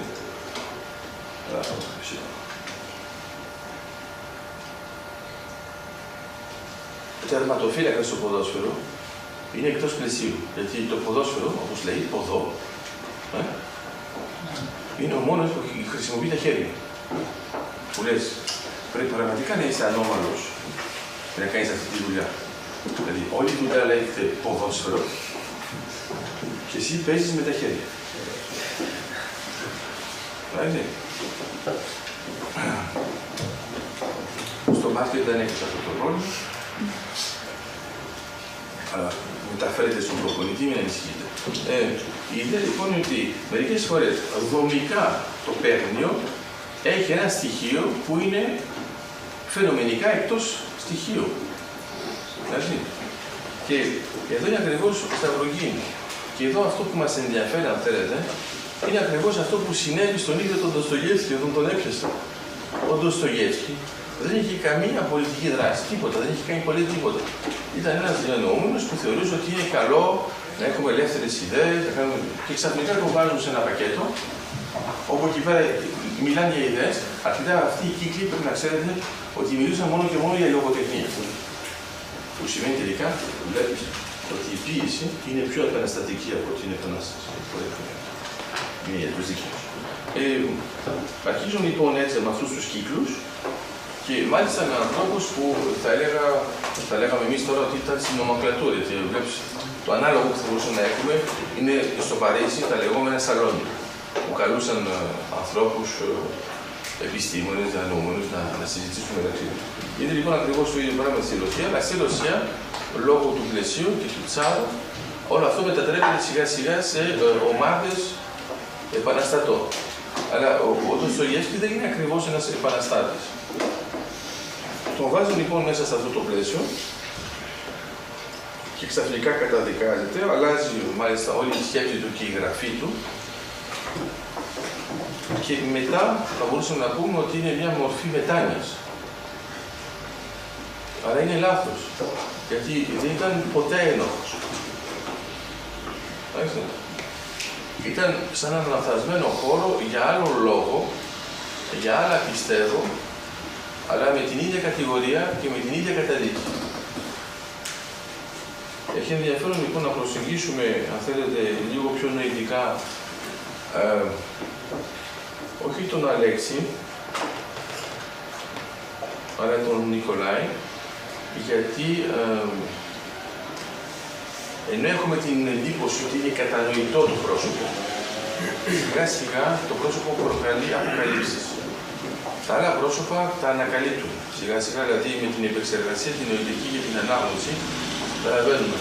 Με τον Νικολάη αναγκάζεται, αν θέλετε, ο συγγραφέας να αποκαλύψει μερικά στοιχεία. Και στην αποκάλυψη έχουμε αλλαγές φάσεις και θα λέγαμε μάλιστα και διακλαδώσεις. Ο Ντοστογεύσκι λοιπόν μέσα από αυτές τις διακλαδώσεις ασχολείται πάρα πολύ με τον άνθρωπο. Είναι τεράστια η συμβολή του Ντοστογεύσκι στην μελέτη του ανθρώπου. Όχι ως αντικείμενο, αλλά ως κείμενο. Ως κείμενο που γράφεται την ώρα που το διαβάζετε. Ως κείμενο που δεν έχει ακόμα τέλος. Άρα αποφασίζεται τη στιγμή της ροής. Δεν είναι ακριβώς ένας αυτοσχεδιασμός. Απλώς είναι ένα κείμενο που επιλέγει με τις επιλογές και ξέρουμε ότι οι επιλογές παράγουν κόστος. Η ελευθερία είναι μια επιλογή, η επιλογή είναι ένα κόστος. Το να επιλέξεις κάτι είναι ότι θα επιλέξεις ότι δεν θα κάνεις κάτι άλλο. Όταν είστε σε ένα μονόδρομο δεν έχετε θέμα, όταν έχετε μια διακλάδωση και πάτε από εδώ, θα πει ότι δεν θα πάτε εκεί. Και το πρόβλημα που έχουμε συχνά είναι το εξής. Είναι ότι συχνά επιλέγουμε τα θετικά. Είναι καλό να επιλέγουμε τα θετικά όταν θέλουμε μια σχέση περιορισμένη στον χρόνο. Όταν θέλουμε μια σχέση διάρκειας, είναι πιο ορθολογικό να εξετάσετε τα αρνητικά και μετά να δείτε ποια αρνητικά αντέχετε. Γιατί άμα... Άρα, τι συμβαίνει αν θέλετε. Άρα, στην ανθρώπινη σχέση εξετάζετε πρώτα τα αρνητικά, λέτε εντάξει, είναι χάλια τα πράγματα, μετά τα ζείτε και σας βγαίνουν και θετικά.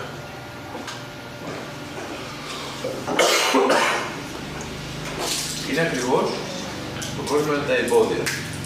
Ενώ το άλλο, βλέπετε μόνο τα θετικά, είναι το φαινόμενο κρυστάλλωσης, όπως λέει ο Σταντάρ, και ξαφνικά οι κρύσταλλοι λιώνουν. Εδώ βλέπετε την πραγματικότητα και αρχίζετε να έχετε τα πρώτα προβλήματα και μετά λέτε ώσπου να φτάσετε σε ένα πρόβλημα που αυτό θεωρείται ότι είναι απαράδεκτο σαν Ελλάδα. Τώρα, το θέμα είναι ότι αν το πρόσωπο του είχε από την αρχή ή όχι. Το πιο διασκεδαστικό για εμάς που ασχολούμαστε με τους ανθρώπους είναι ότι το είχε εξ αρχής. Και λες, πού σου... Το θέμα είναι κατά πόσο ήθελες να το δεις. Εντάξει. Και ξαναρχόμαστε πάνω σε αυτή την περίφημη φράση που μπορείς να κάνεις ό,τι θέλεις, δηλαδή μπορείς να θέλεις ό,τι θέλεις. Σοπενάου. Και εδώ είναι το πρόβλημα στον Ντοστογεύσκι. Αυτό που βλέπουμε είναι ότι λες από την αρχή δεν μπορεί να τα πάνε καλά μαζί αυτοί οι δύο. Θα γίνει δηλαδή σεισμική σχέση. Μετά βλέπεις ότι παρόλα αυτά θα πάνε καλά. Βέβαια χωρίζουν 400 φορές, εντάξει, μην ανησυχείτε. Άρα είναι φαινόμενο ακορντεόν. Μπορείς και δεν μπορείς, δηλαδή άμα είσαι κοντά δεν μπορείς, άμα είσαι έτσι μπορείς, αλλά πρέπει να δεν μπορείς. Και λέτε πόσο μπορεί να αντέξει αυτό το πράγμα. Από την άλλη πλευρά έχετε μια σχέση που θεωρείται εντελώς κανονική και μόλις υπάρχει ένα πρόβλημα χωρίζουν. Και έλυσε. Τέλειωσε. Δείτε τώρα πάνω σε ποια θα ποντάρετε. Στον Ντοστογεύσκι καταλαβαίνουμε ότι αυτό που έχει σημασία, βέβαια, μην ανησυχείτε, αυτό ερμηνεύεται πάντοτε ρατσιστικά, τι είναι ο ρατσισμός στην λογοτεχνία, είναι, θα πούμε, αυτοί είναι οι Έλληνες. Οι Γάλλοι είναι έτσι, εντάξει, οι Ρώσοι είναι έτσι, και τελικά ο Ντοστογεύσκι, ας πούμε, άμα έγραφε αλλού, δεν θα ήταν πια Ντοστογεύσκι. Έτσι είναι. Θα ήταν Πυραντέλος, τι θα ήταν. Προσπαθώ να σας πω ότι μερικές φορές λέμε λοιπόν για τη Ρωσία ότι είναι η σλάβικη ψυχή. Αυτό το γενναιόδωρο, τα ρούμπλια, πίνουν όλοι βότκα τουλάχιστον. Βέβαια η λέξη πίνω είναι εφεμισμός. Και στο τέλος λέμε, και ο Ντοστογεύσκι είναι τέτοιου τύπου. Ναι, μόνο που ο Ντοστογεύσκι είναι μόνος. Άρα, εγώ δεν λέω ότι ο Ντοστογεύσκι δεν μοιάζει με Ρώσους, αλλά όχι ότι οι Ρώσοι μοιάζουν και με τον Ντοστογεύσκι, θα το ξέραμε. Και αυτό συμβαίνει βέβαια με όλους που έχουν παράγει ένα τέτοιο έργο.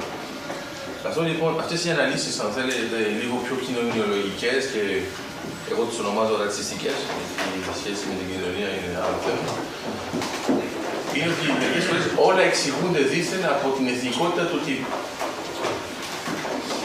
Στην πραγματικότητα με τον Ντοστογεύσκι πολλά πράγματα δεν εξηγούνται καθόλου. Δηλαδή έχει μια τάση που άμα το εξετάσετε δεν λειτουργεί αυτό το μοντέλο. Ενώ άμα εξετάσετε ας πούμε τον Τολστόι ή τον Τουργκένιεφ ή Γκόρκι, θα δείτε ότι όντως μπορεί να έχει μια τάση. Γιατί χρησιμοποιούν για λόγους κλασικισμού τους συμβιβασμούς που αρέσουν στην κοινωνία. Άρα άμα σας αρέσουν,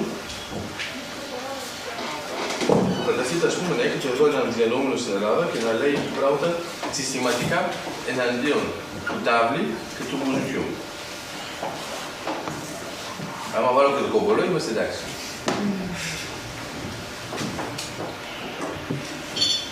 Ωραία, το θέμα είναι ότι άμα κοιτάξετε τι κάνει ακριβώς ο Ντοστογεύσκι, πρώτα απ' όλα όσον αφορά το χαρτί, δεν μιλάει για σκάκι στον παίκτη. Είναι η τράπουλα. Δηλαδή, και αν θέλετε, εδώ υπάρχει το πρόβλημα της σχέσης και της ανάμειξης. Δηλαδή, ξέρει ότι είναι κακό, αλλά παρόλα αυτά πηγαίνει. Γιατί δεν ελέγχει. Ξαναπηγαίνει, ξαναφεύγει. Δεν έχει πια λεφτά, ξαναπηγαίνει. Και αυτό το φαινόμενο, βέβαια εντάξει, εξηγείται ακόμα και ιατρικά, το compulsive, μπορεί να το δούμε και σε άλλες σχέσεις μέσα στον Ντοστογεύσκι. Μπορεί να πείτε ότι είναι το ανάλογο με την αλήθεια. Εδώ σας ξάφνισα λίγο. Δηλαδή, ενώ ξέρεις ότι άμα λες συναισθηματικά την αλήθεια θα έχεις τεράστια προβλήματα, κάπου σου βγαίνει να την ξαναπείς. Δηλαδή, θα σκάσεις άμα δεν την πεις. Σε έχουν αδικήσει, πρέπει να πεις την αλήθεια. Λες την αλήθεια και εδώ δεν σε έχουν πια αδικήσει, σε έχουν καταδικάσει. Τώρα τα κατάφερα. Άρα, με τον Ντοστογεύσκι, η ιδέα είναι το βάθος. Το βάθος. Δηλαδή, σε ένα κείμενο του Ντοστογεύσκι περπατάμε πολύ αργά. Αν κοιτάξετε ορθολογικά την ροή, λέτε, μα τι κάνεις. Θυμάστε ότι έχετε ακόμα την άσκηση από την πρώτη.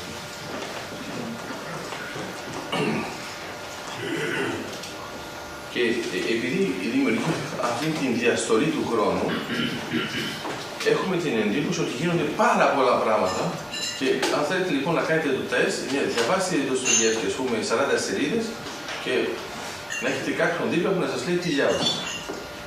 Μόλις του το λέτε θα το πείτε σε 3-4 φράσεις. Και λέτε, τι κάνει, ας πούμε, 40 σελίδες, τι λέει.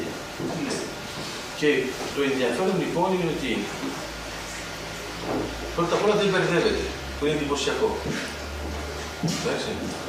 Ελπίζω να θυμάστε ότι όλοι οι άνθρωποι με τους οποίους συζητάτε, όταν μιλάνε πάρα πολύ, πολύ συχνά σας λένε τα ίδια.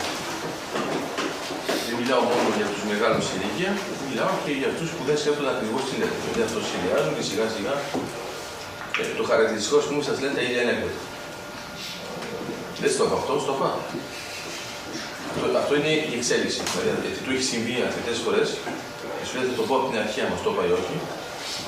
Το ωραίο βέβαια είναι συνήθως λόγω συσχετισμού βρίσκεται με κάποιον άλλον που ούτε αυτός το θυμάται και το ξαναλέει και γελάνε και ίδιο. Άρα η ιδέα ποια είναι. Είναι ότι με τον Ντοστογεύσκι Ενώ υπάρχει μια τεράστια δομή, ενώ υπάρχει ένα τεράστιο μέγεθος, παρόλα αυτά είναι χτισμένο.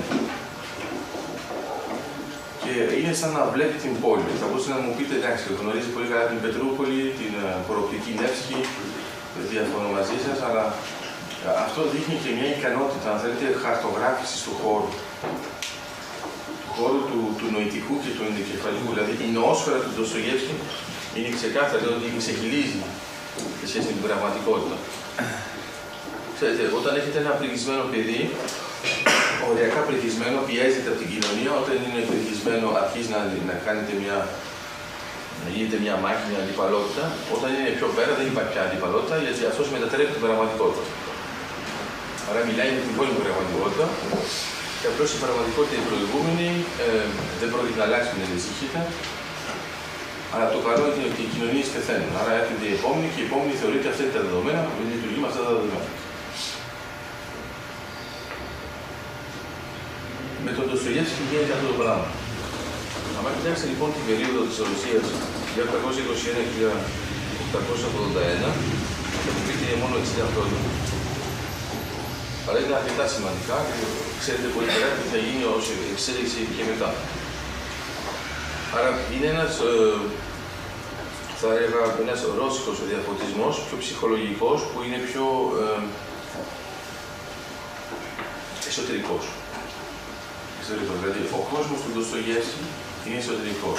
Όταν έχετε έναν διανόμενο που έχει μια μεγάλη εμβέλεια να στοχαστεί, μπορεί ο κόσμος του να είναι ο κόσμος μας.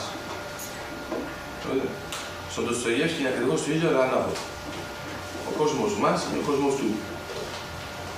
Το πρώτο πάει και ενσωματώνεται μέσα, δηλαδή σας απορροφάει μέσα στο κείμενο και έχετε μια αποδοχή που είναι ριζικά διαφορετική από αυτό που μπορεί να γνωρίζετε, ας πούμε, αν έχετε διαβάσει τον Ουμπέρτο Έκο. Είναι διαφορετική, ας πούμε, και από τον Αλεξάνδρο Ντουμά, όταν διαβάζετε τον κόμικ του Μοντε Κρίστο, της σηματοφύλακας.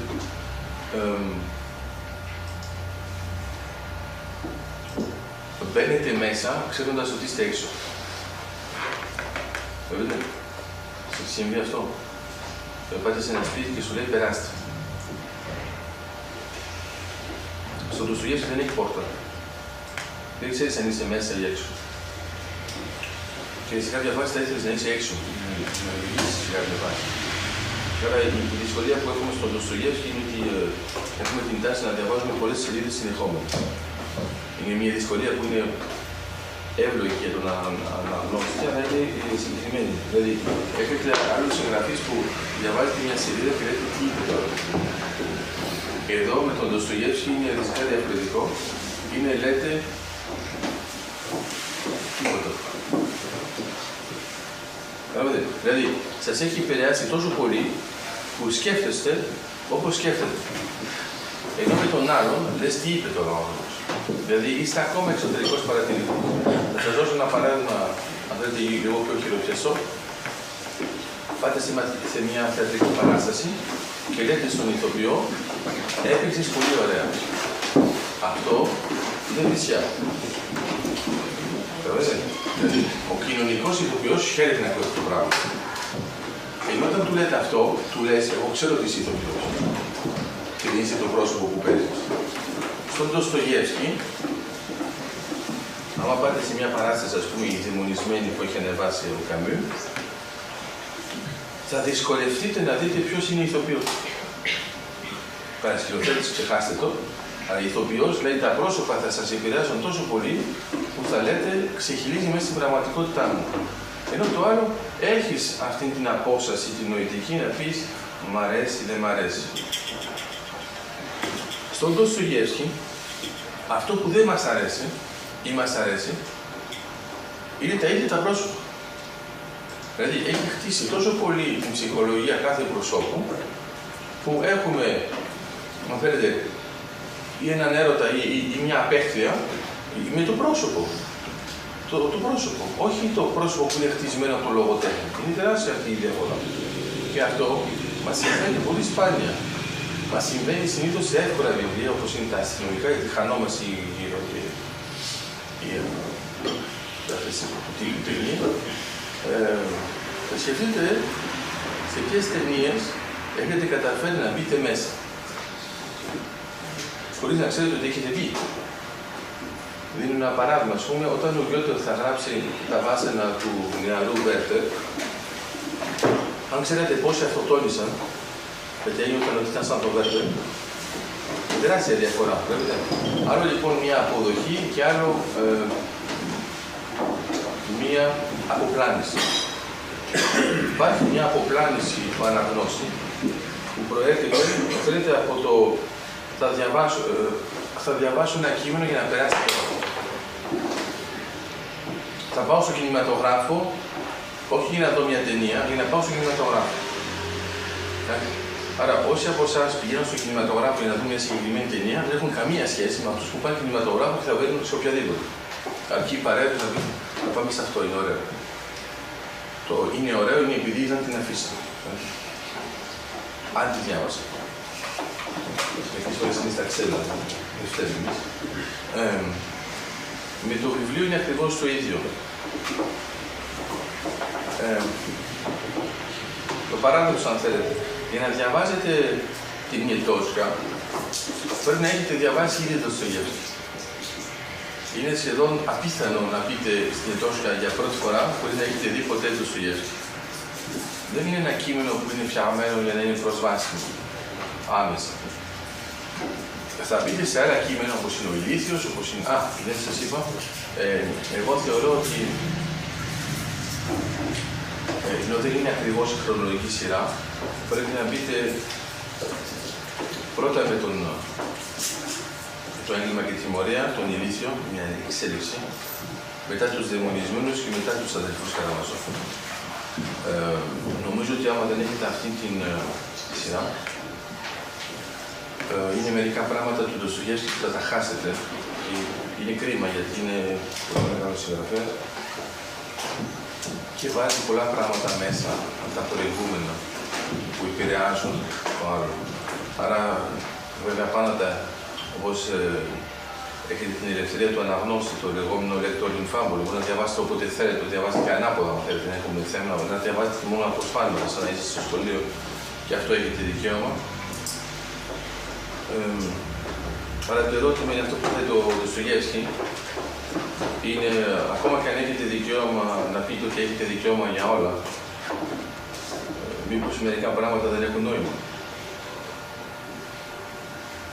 Άρα με τον Ντοστογεύσκι, η εξέλιξη του Ντοστογεύσκι στον τρόπο της γραφής δείχνει, αν θέλετε, ότι περνάει από ένα καθαρά, θα λέγαμε, ρώσικο, μετά πάει σε μια μορφή σλαβισμού, πανσλαβισμού. Και αυτό που θα μας αγγίξει είναι ότι εμφανίζεται πολύ γρήγορα η έννοια της ανθρωπότητας. Δηλαδή, οι καταστάσεις είναι τόσο ακραίες που αυτά τα ακραία στοιχεία θα μας δείξουν ποια είναι η συμπεριφορά. Το ακραίο στοιχείο θα δημιουργήσει ακραίες καταστάσεις που θα μας δείξει περισσότερο την ανθρωπιά του άλλου. Δίνω ένα παράδειγμα.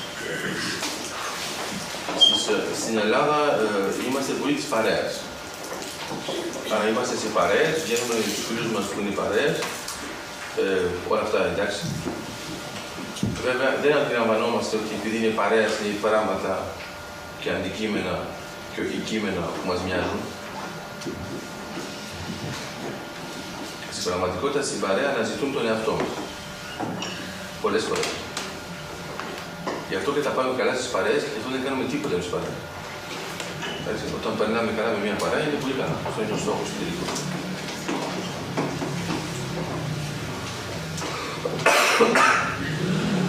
Άλλο η παρέα, άλλο η ομάδα. Η ομάδα είναι ακριβώς το αντίθετο.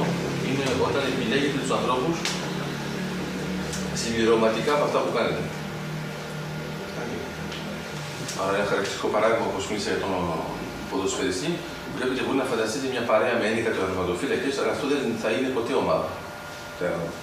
Ένας θα κρατάει την μπάλα με τα χέρια. Εδώ είναι το ίδιο λοιπόν. Υπάρχει ένας τεράστιος συσχετισμός μέσα στην παρέα. Ο Ντοστογεύσκι θα μιλήσει πολύ για τους ανθρώπους που δεν είναι σε καμία παρέα. Θα μου πείτε πού είναι αυτοί.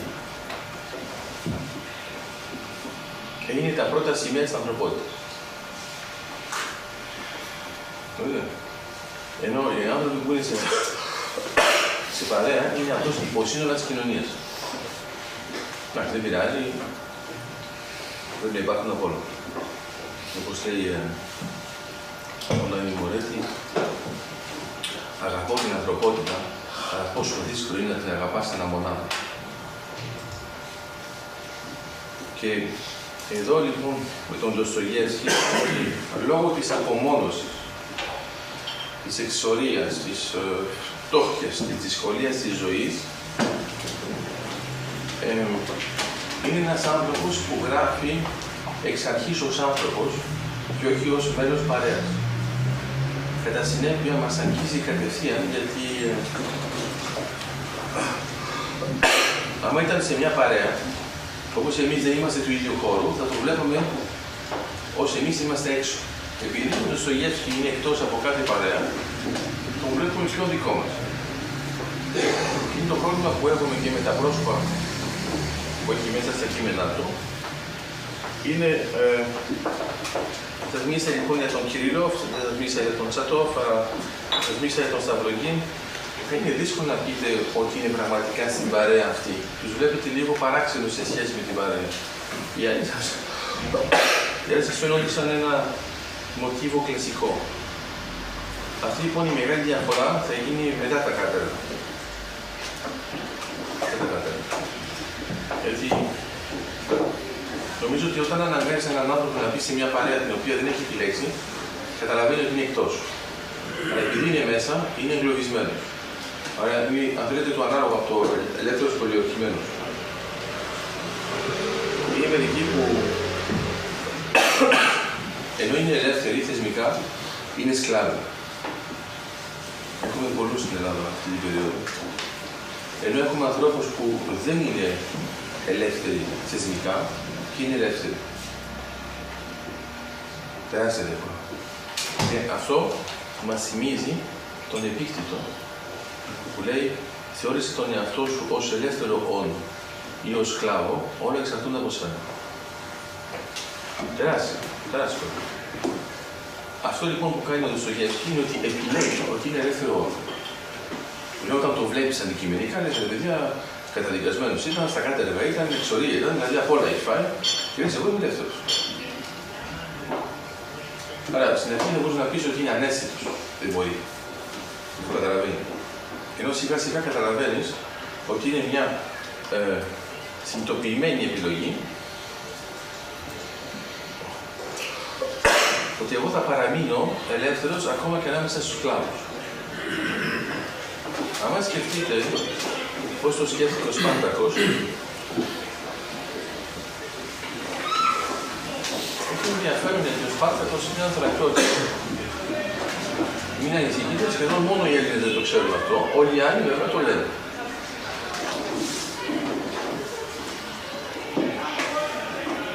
Ο Σπάρτακος δεν ένιωσε ποτέ σκλάβο.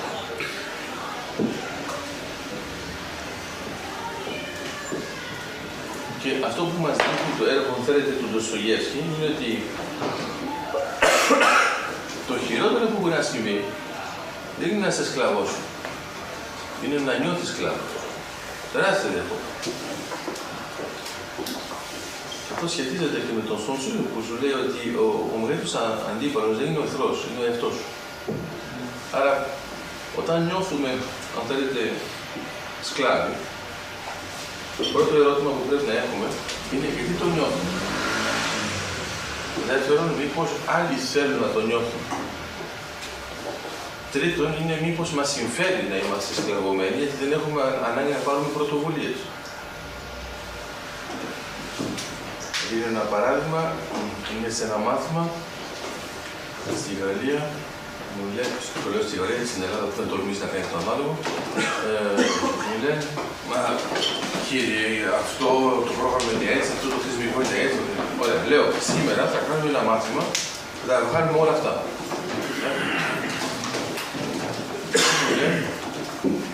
Προσπαθούμε λοιπόν να αρχίσουμε το μάθημα. Τι μου λένε, μου μιλάνε για αυτά που ήταν πριν. Δηλαδή λέω, ρε παιδιά, είστε σαν άρνια που είμαστε μέσα σε ένα κομμάτι και έχει μια μάντρα, αλλά τα αρνιά προβληματίζονται γιατί υπάρχει μια μάντρα και δεν μπορούν να βγουν έξω. Σε κάποια φάση έρχεται κάποιο που βγάζει τη μάντρα και το μόνο του πρόβλημα είναι ποιος την έβαλε. Δηλαδή πρέπει να λύσουν αυτό το πρόβλημα. Εντάξει. Και λες, μήπως είναι ύποπτο που την έβγαλε. Μήπως είναι μια παγίδα. Μήπως δεν πρέπει να βγουν έξω. Αν ξέρατε πώς οι φυλακισμένοι είναι ικανοί να είναι φυλακισμένοι ενώ δεν υπάρχει κλειδαριά στην πόρτα τους, είναι απίστευτο. Τώρα, άμα το κοιτάξουμε λοιπόν με τον Ντοστογεύσκι, αυτό που εξηγεί μέσω του ηλίθιου είναι το εξής. Είναι ότι όλοι είναι φυλακισμένοι. Μόνο ο ηλίθιος δεν είναι. Και ο καθένας είναι, εντάξει θα το πούμε ας πούμε βολεμένος για να είναι πιο εύκολο, αλλά στην πραγματικότητα είναι εγκλωβισμένος. Άρα κοιτάζει ανάλογα και με την τάξη του, την κάστα του και ξαφνικά σου έρχεται ο πρίγκιπας, Ιουσκίν, και με το λεξιλόγιο που χρησιμοποιεί, με τις σκέψεις που έχει, σου ανατρέπει όλα τα δεδομένα. Και λες, εγώ τι κάνω τώρα μες στη φυλακή. Εντάξει. Δηλαδή πνίγει εκεί έχω πέρα. Εντάξει, θα το πω πιο χαλαρά αν θες. Η ιδέα λοιπόν είναι ότι ξαφνικά σου λέει μπορείς να βγεις.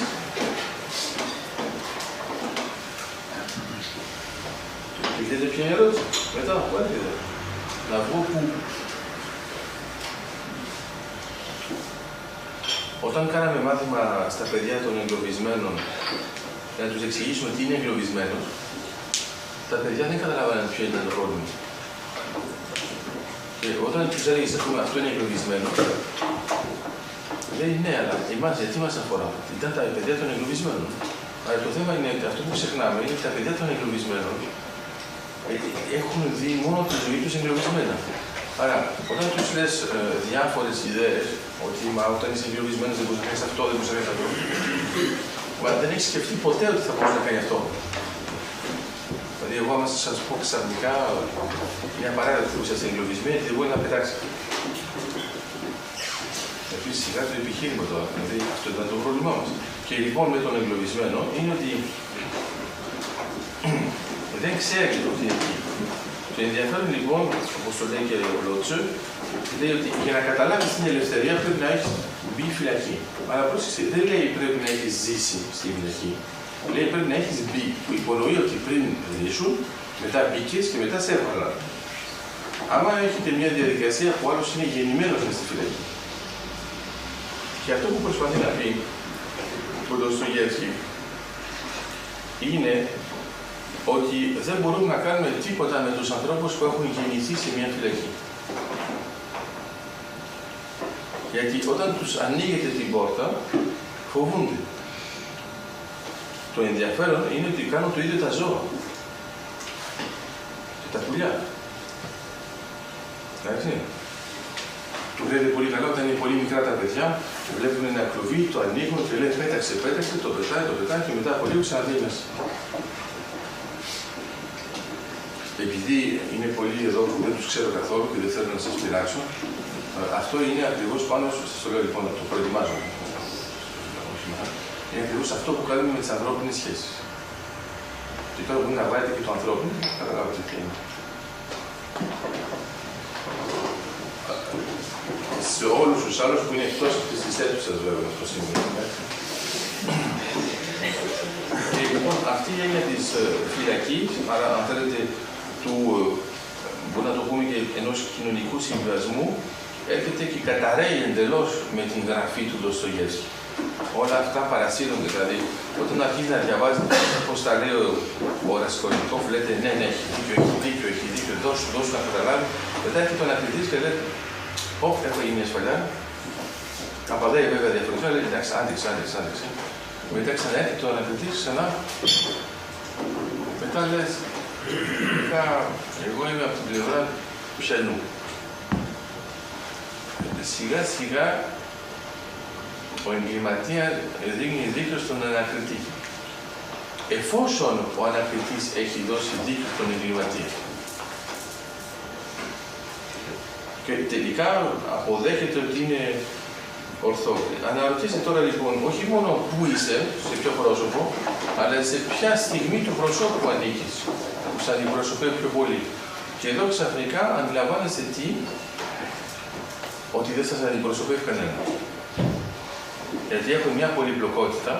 Να, θα σας το πάρω αλλιώς. Ποιος, ας πούμε, από εσάς θαυμάζει τον Ρασικολνικό? Εσύ, ένας. Ποιος από εσάς, λοιπόν, θαυμάζει τον ανακριτή? Δεν σας λέω, δεν είμαστε σε σχολείο να το σηκώνετε. Θέλω να πω, σκεφτείτε το και θα δείτε ότι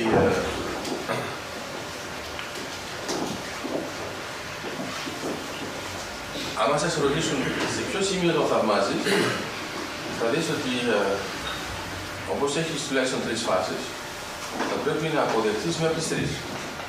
Αν τον θαυμάζεις συνεχόμενα, θέλει να πει ότι κατηγορείς το πρώτο μέρος. Συμφωνούμε ή διαφωνούμε? Με κάποιο τρόπο. Τώρα ξέρεις τι κάνεις, αυτό είναι κοινωνικό συμβιβασμό. Κοινωνικό συμβιβασμό. Ναι, μου λέτε, ναι, πες το, κρύβομαι. Ναι, εντάξει, για μένα οι άνθρωποι είναι ανοιχτά βιβλία, αλλά εδώ προς το παρόν είμαι στο Χριστόφυλλο, δηλαδή μετά. Έχεις 3 φάσεις. Θα το πάρω αλλιώς. Για να μην σε πειράξουμε τον Ρασικολνικό, είναι ακριβώς το ίδιο προμηθό. Για να έχουμε ένα θετικό παράδειγμα, για να μην επηρεάσουν οι άλλοι που έχουμε έναν εγκληματία. Αλλά παίρνει στον Προμηθέα. Ο Προμηθέας κανονικά είναι ο σύμβουλος του Δία, μετά επαναστατεί και μετά είναι ξανά σύμβουλος. Η ανθρωπότητα έχει κρατήσει όλο το δεύτερο μέρος. Δεν θέλανε να βάλουν τα 3 μέρη που είχαν κάνει και παραγγελία στον ισχύο, να δουν ότι είναι ενσωματωμένος. Ρωτάω λοιπόν, σε ποια από τα 3 μέρη θα αγαπούσε τον Προμηθέα? Επίσης, φυσιολογικά το δεύτερο σημείο. Σαφέστατα. Το θέμα είναι ότι το τρίτο έρχεται μετά το δεύτερο. Άρα έχεις ένα νοητικό πρόβλημα. Δηλαδή, λες, εμένα μου αρέσει πάρα πολύ αυτή η ζωή του. Εδώ. Το θέμα είναι ότι αν δεν υπάρχει τίποτα μετά, έχεις δικαίωμα να το πεις. Δηλαδή, άμα σ' αρέσει το κομμάτι της ζωής που είναι προς το θάνατο, δεν έχει πρόβλημα ουράς. Ενώ αν είναι ένα ενδιάμεσο, έχει ένα πρόβλημα ουράς. Αυτό είναι θεωρητικό, εντάξει, καταλαβαίνετε τι εννοώ. Όπως δεν έχουμε, ακόμα και αλυσίδες Μάρκο, είναι ότι μπορεί να πείτε ότι όλο το μέλλον εξαρτάται μόνο από το παρόν. Τίποτα από το παρελθόν. Αυτό υπάρχει στο μοντέλο. Είναι πολύ δύσκολο λοιπόν να έχετε μια φάση που έχετε μόνο ένα ενδιάμεσο και λέτε μετά δεν μας πειράζει. Το θέμα είναι πότε αρχίσει το μετά. Άρα μπορούμε λοιπόν να δούμε ότι άμα πάρουμε όλα τα πρόσωπα στον Ντοστογεύσκη, θα δυσκολευτείτε λόγω της ψυχολογικής αγκυροβόλησης σε διαφορετικά σημεία, ταυτόχρονα, επειδή είναι διαχρονικό το πλαίσιο, να πείτε πού θέλετε να είστε. Εντάξει. Γιατί καταφέρνουν λόγω της πολυπλοκότητας της δομής και βέβαια επειδή είναι έτσι ο άνθρωπος. Εντάξει. Θεωρούμε, ας πούμε, ότι ένας άνθρωπος είναι καλός. Επειδή είναι καλός, έχουμε ένα μοντέλο. Καλός σημαίνει αυτό και αυτό. Μόλις δεν έχει αυτό το πράγμα, τι λέτε? Είναι σχεδόν καλός. Ωραία. Μετά παίρνετε κακός, έχει και μερικά από αυτό. Άρα είναι κακό-καλός. Ή καλό-κακός. Εντάξει. Και μετά λέτε, άστο καλύτερα. Άρα, άμα πάρετε λοιπόν μερικά πρόσωπα στην λογοτεχνία, είναι πολύ ξεκάθαρο σε ποιο πλαίσιο ανήκουν. Άμα πάρετε τα πρόσωπα τα οποία είναι στον Ντοστογεύσκη, είναι δύσκολα γιατί ακόμα και με τον ηλίθιο θέλει μια τεράστια υπέρβαση να πεις ότι θαυμάζω τον ηλίθιο.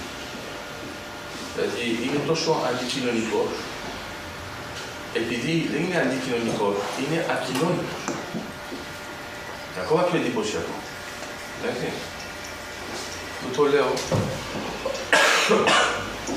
ας πούμε αυτός που λέει ότι είναι, αυτός που λέει απλώς ότι είναι άθεος, σε σχέση με τον Ντον Ζουάν, είναι αδελφή. Και αυτό σου λέει ότι είναι απλό, εντάξει, εγώ δεν πιστεύω. Και σταματάει ο Ντον Ζουάν, αυτό είναι το πιο ωραίο. Αν το σκεφτείτε νοητικά, που είναι εντελώς παράδοση. Όχι μόνο δεν πιστεύει, αλλά το βρίζει. Και λες, τι βρίζει. Εντάξει, τι θέλω να πω με αυτό. Θέλω να πω ότι είναι κάτι πιο πάνω. Εδώ στον Ντοστογεύσκι, ας πούμε στον Αλέξη, βρίσκεται κάτι.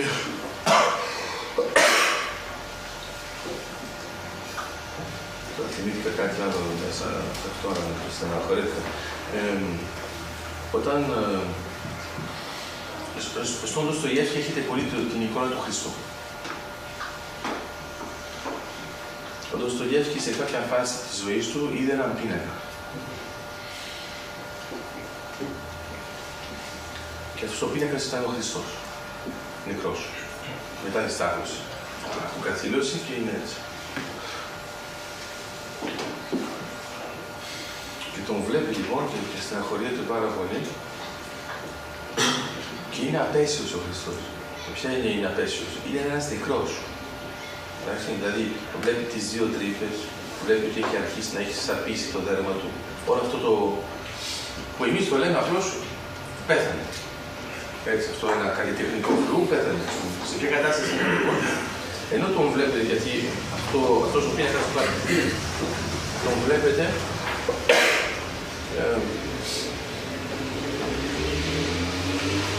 φανταστείτε κάποιον που έχει επιζήσει από μια γενοκτονία, γυρέστε ό,τι θέλετε. Φανταστείτε λοιπόν να έχει τις τρύπες της ανάλογες με τον χρυσό και να είναι έτσι οριζόντως με το κεφάλι έτσι. Και αυτό που λέει ο Ντοστογεύσκι είναι πολύ δύσκολο να πιστέψεις σε αυτό. Ενώ έχει στεναχωρηθεί απόλυτα γιατί είναι ο Χριστός, όταν τον βλέπει έτσι, λες, αυτό πρέπει να κάνεις μια τεράστια υπέρβαση για να πεις ότι εγώ θαυμάζω τον Χριστό. Το βλέπεις έτσι. Και βλέπεις έναν νεκρό. Άρα, το πρόβλημα του Ντοστογεύσκι είναι εξής, αν θέλετε, είναι κατά πόσο έχει δικαίωμα ο καλλιτέχνης να ζωγραφίσει με αυτόν τον τρόπο. Άμα πάτε στην Ισπανία, θα δείτε ότι ο Χριστός κάθε φορά ψυχιλίζει αίμα, μπορεί και κάποιο να είναι έξω. Που σε εμάς που είμαστε πιο πολύ της βυζαντινής εικόνας μας φαίνεται πολύ ακραίο, πολύ εξωστρέφεια. Στον Ντοστογεύσκι λοιπόν μας δίνει αυτή την ιδέα και λέμε είναι ο Σταρεύσκι, είναι ο Αλέξη, είναι ο Ηλίθιος, είναι ο Σταυρογίν. Ποιο είναι το μοντέλο του Χριστού?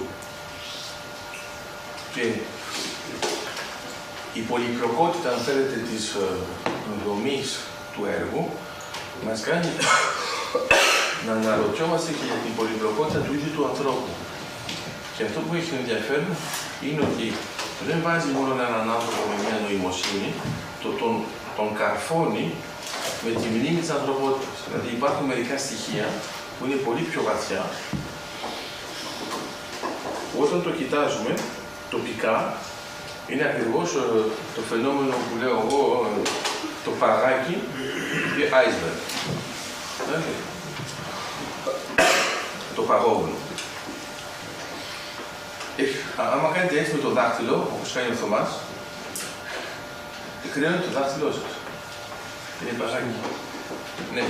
Μόνο που άμα θέλετε να το σπρώξετε, το ένα θα το σπρώξετε και όχι δεν θα κουνηθεί. Θα φύγετε εσείς. Και η ιδέα είναι ότι πόσο μεγάλο είναι το μέγεθος που δεν βλέπουμε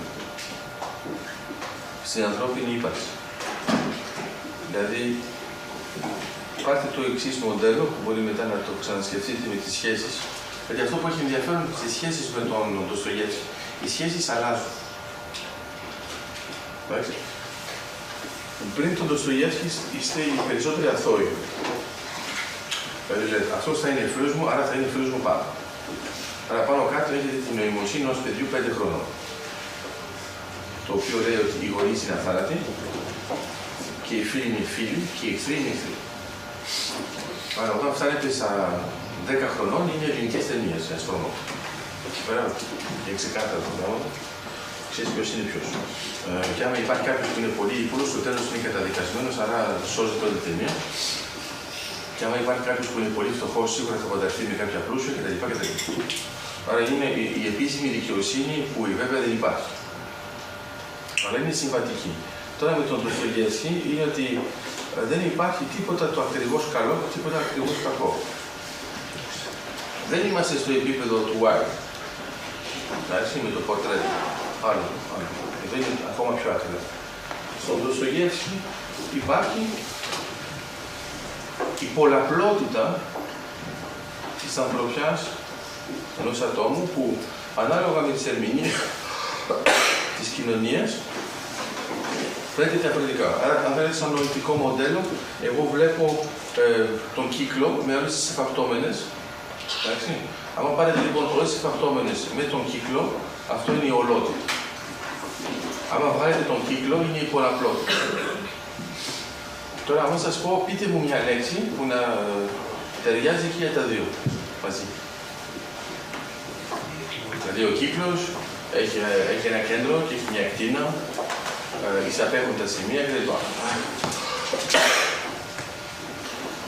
Η ευθεία γραμμή δεν έχει καμπυλότητα εκφύση, επειδή είναι ευθεία γραμμή κλπ. Αλλά βλέπετε ότι όταν τα βάζετε και τα δύο μαζί, λέτε τώρα, αυτή η πολλαπλότητα είναι γραμμική ή κυκλική.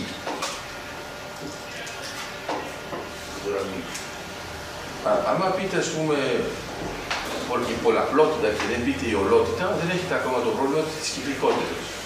Αν πείτε όμως η ολότητα, έχει ένα θέμα. Τώρα, άμα πείτε ότι είναι απλώς γραμμική, γιατί όμως η εσωτερική καμπύλη είναι ένας κύκλος? Δηλαδή, άμα πάρετε, ας πούμε, παράλληλες γραμμές, είναι γραμμές. Αν βάλετε και άπειρες γραμμές που διασταυρώνονται τυχαία, είναι πάλι γραμμές. Αν τις βάλετε έτσι ώστε όλες να είναι εφαπτώμενες από έναν κύκλο, είναι μια δομή αυτό. Το ενδιαφέρον λοιπόν είναι ότι άμα ο καθένας εξετάζει μόνο αυτό, ο Ντοστογεύσκι καταφέρνει και μας μιλάει για τον κύκλο βάζοντας μόνο γραμμές. Και εφόσον έχεις διαβάσει το βιβλίο, λες είναι κύκλο. Και έχεις την εντύπωση ότι σε κάθε σημείο του βιβλίου μιλάς μόνο για γραμμές. Αυτή η ικανότητα λοιπόν, αν θέλετε, που έχει ο Ντοστογεύσκι, είναι ένας τρόπος να προσεγγίσουμε το πνεύμα της ανθρωπότητας. Δηλαδή, κάθε εφαπτώμενη μετά θα γίνει ένας άνθρωπος. Με τις εφαπτώμενες των ανθρώπων, σιγά σιγά δημιουργείται αυτό που ονομάζουμε ανθρωπότητα. Το πνεύμα αυτό θα είναι αυτή η ολότητα. Στον Ντοστογεύσκι λοιπόν έχουμε αρχικά ανθρώπους που φαίνονται να είναι εντελώς ξεχωριστοί και σιγά σιγά με τον συνδυασμό αυτό καταφέρνει και κάνει κάτι το οποίο θα μπορούσε να ήταν μια συμφωνική ορχήστρα, αν θέλετε. Στον Ντοστογεύσκι δεν έχετε ποτέ μουσική δωματίου, για όσους είναι πιο μουσική. Είναι πάνω ότι τουλάχιστον συμφωνικό ή να μην πω φιλαρμονικό. Δηλαδή τα μεγέθη είναι τεράστια και είναι, η διαφορά δεν προέρχεται από τα όργανα, προέρχεται από το πώς δομούνται τα όργανα. Και αν θέλετε, για όσους είναι πιο πολύ της αρχιτεκτονικής, είναι η δομή μιας εκκλησίας με εικονογράφηση. Οι περισσότεροι από εμάς που θα πάνε στην εκκλησία δεν μπαίνουν από εκεί που πρέπει. Διότι βέβαια δεν έχουν ρωτήσει στον αρχιτέκτονα και στον εικονογράφο πώς την έχει στήσει. Ενώ άμα το ξανακοιτάξετε με λίγο μελέτη και διάβασμα, θα δείτε ότι υπάρχει ένας τρόπος να διαβάζετε την εκκλησία. Δηλαδή η εκκλησία είναι ένα τεράστιο βιβλίο, το οποίο εμείς κοιτάζουμε αποσπασματικά μια σελίδα. Εντάξει, άρα μπαίνουμε όπου να είναι, καθόμαστε εκεί πέρα και εφόσον καθόμαστε, όταν δεν καταλαβαίνουμε τι λέγεται, έχουμε θέα. Το πρόβλημα είναι ότι αυτός που σκέφτεται την εκκλησία, τη σκέφτεται με μια συγκεκριμένη δομή. Και το βλέπετε μετά ότι έχει μια ιστορικότητα.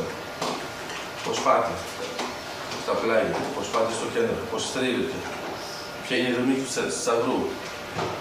Και όχι μόνο στις Ορθόδοξες, και στις Καθολικές, τουλάχιστον πρέπει να υπάρχει μια εικονογράφηση. Βέβαια, άμα είναι μαθαιρόμενο, δεν έχετε το πρόβλημα, εφόσον δεν έχετε αντίθετα απολύτως τίποτα. Όταν λοιπόν εξετάσετε σοβαρά, γιατί βέβαια ας πούμε ότι είσαστε όλοι οι θρησκοί. Γιατί πόσες φορές πήγα σε μια εκκλησία, παιδιά? Πόσες φορές κατάλαβα πώς το κάνω? Και είναι ακριβώς το ανάλογο, αν θέλετε, από το βιβλίο, είναι ότι παίρνετε το βιβλίο, διαβάζετε μια σελίδα τυχαία, μετά ξανακάνετε αυτό, τυχαία, έτσι, και το κάνετε, ας πούμε, 100 φορές. Μετά λέτε το διάβασα. Αυτό έχετε κάνει προς το παρόν με μια εκκλησία. Το θέμα με τον Δοστογεύσκη είναι από την αρχή σου λέει, σε αναγκάζει να, πώς θα το πω, θα πας από εδώ. Δεν έχεις επιλογή. Και η ιδέα, αν θέλετε να κάνετε λίγο τη μορφή του Einstein, είναι ότι είσαστε καθισμένος μέσα στο βιβλίο σας, εντάξει, και είναι αυτός που μετακινεί την εκκλησία και τη φέρνει κοντά σας. Εσείς δεν κουνιέστε. Κινεί με όλο το δέσιμο του, την εργογραφία του, κινεί όλη την εκκλησία και σας πάει εκεί που πρέπει να βλέπετε. Και άμα σας ρωτήσουν, ας πούμε, σας αρέσουν όλες οι εικόνες μιας εκκλησίας? Αποκλείεται. Όλες. Είναι καλές ή είναι κακές? Πάλι δεν μπορεί να απαντήσετε, γιατί έχουμε πάλι από τα δύο. Και είναι ακριβώς, αν θέλετε, ότι ενώ έχουμε την εντύπωση ότι η γραφή του είναι πολυκλαδική, είναι ένας λαβύρινθος ο οποίος σας ακολουθεί. Δεν είστε εσείς που μπαίνετε στο λαβύρινθο και να ρωτήσετε από πού θα πάτε. Δεν αναρωτιέστε τίποτα. Σας έρχονται οι στροφές από εδώ και από εκεί, επειδή σας έρχεται το κείμενο και αυτός καθορίζει πώς θα το δείτε. Εφόσον το έχει καθορίσει εντελώς, μετά βγαίνετε πάνω. Το θέμα είναι πού βγαίνετε. Γιατί η μεγάλη πορεία του Ντοστογεύσκη στην εξέλιξη του μυθιστορήματος είναι ότι η εξέλιξη είναι ήδη ο στόχος και όχι μόνο το τελικό αποτέλεσμα. Και αυτό που αναρωτιόμαστε μερικές φορές όταν διαβάζουμε τα μεγάλα κείμενα του Ντοστογεύσκη, άρα μιλήσε για 4 μεγάλα κείμενα, να θέλετε πάλι κατευθείαν σε αυτά χωρίς προετοιμασία, με αυτή τη διαδικασία.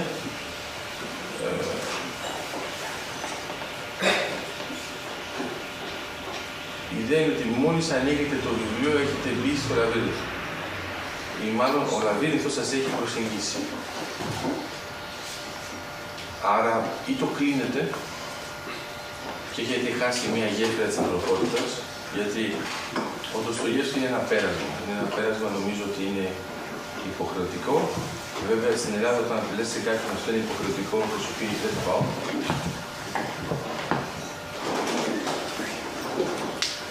Και βέβαια μπορεί να το πείτε ανάποδα, ας πούμε, ότι δεν είναι υποχρεωτικό να το κάνεις.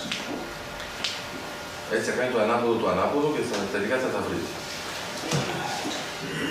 Το λέω αυτό γιατί έχουμε την τάση αυτή την περίοδο να θεωρούμε ότι η κλασική συγγραφή είναι κάπως ξεπερασμένη. Και να κοιτάξουμε άλλους τρόπους γραφής κτλ. Και αυτό βέβαια μου θυμίζει το ανέκδοτο με τον πατέρα και τον γιο της παλαιολιθικής εποχής και μετά τους βλέπετε στην αρχαιότητα, τους βλέπετε στο Μεσαίωνα, τους βλέπετε ως αστροναύτες και ο γιος λέει, ο πατέρας λέει στο γιο του, στα χρόνια μου τα πράγματα είναι καλύτερα. Άρα το ωραίο με τις κοινωνίες είναι κάθε φορά σας λένε ότι τα έργα των κλασικών είναι ξεπερασμένα. Η επόμενη κοινωνία λέει ακριβώς τα ίδια. Αλλά το ωραίο είναι ότι μόνο μερικοί είναι κλασικοί. Οι άλλοι δεν υπάρχουν καν πια. Άρα για όσους είναι λίγο πιο μεγάλοι σαν εμένα και έχουν την δυνατότητα να δουν μια εργογραφία από διάφορους και να δουν, ας πούμε, το μεγάλο boom, δηλαδή σε κάποια φάση όλοι μιλάνε για αυτό το έργο. Θα δείτε ότι είναι όπως και με τα τραγούδια. Όσο πιο πολύ μιλάνε, τόσο πιο πολύ θα ανεβούν, τόσο πιο πολύ θα ανεβούν, τόσο πιο γρήγορα θα κατεβούν και μετά δεν θα το ξέρουμε καν ότι υπήρξε. Είναι πολύ απλό, το λέω τώρα και για τους πιο νέους. Θυμηθείτε τι ακούγατε όταν ήσασταν 10 χρονών και πώς το βλέπετε τώρα. Ούτε να το σκεφτείτε και ούτε βέβαια να μας το ομολογήσετε. Εντάξει. Και μετά, ας πούμε, έρχεται ο αμπόγερος Βέβαια, εγώ από τους άλλους ακούω Τσιτσάνη. Και εσύ είσαι ξεπερασμένος εξ αρχής, καλώς δηλαδή.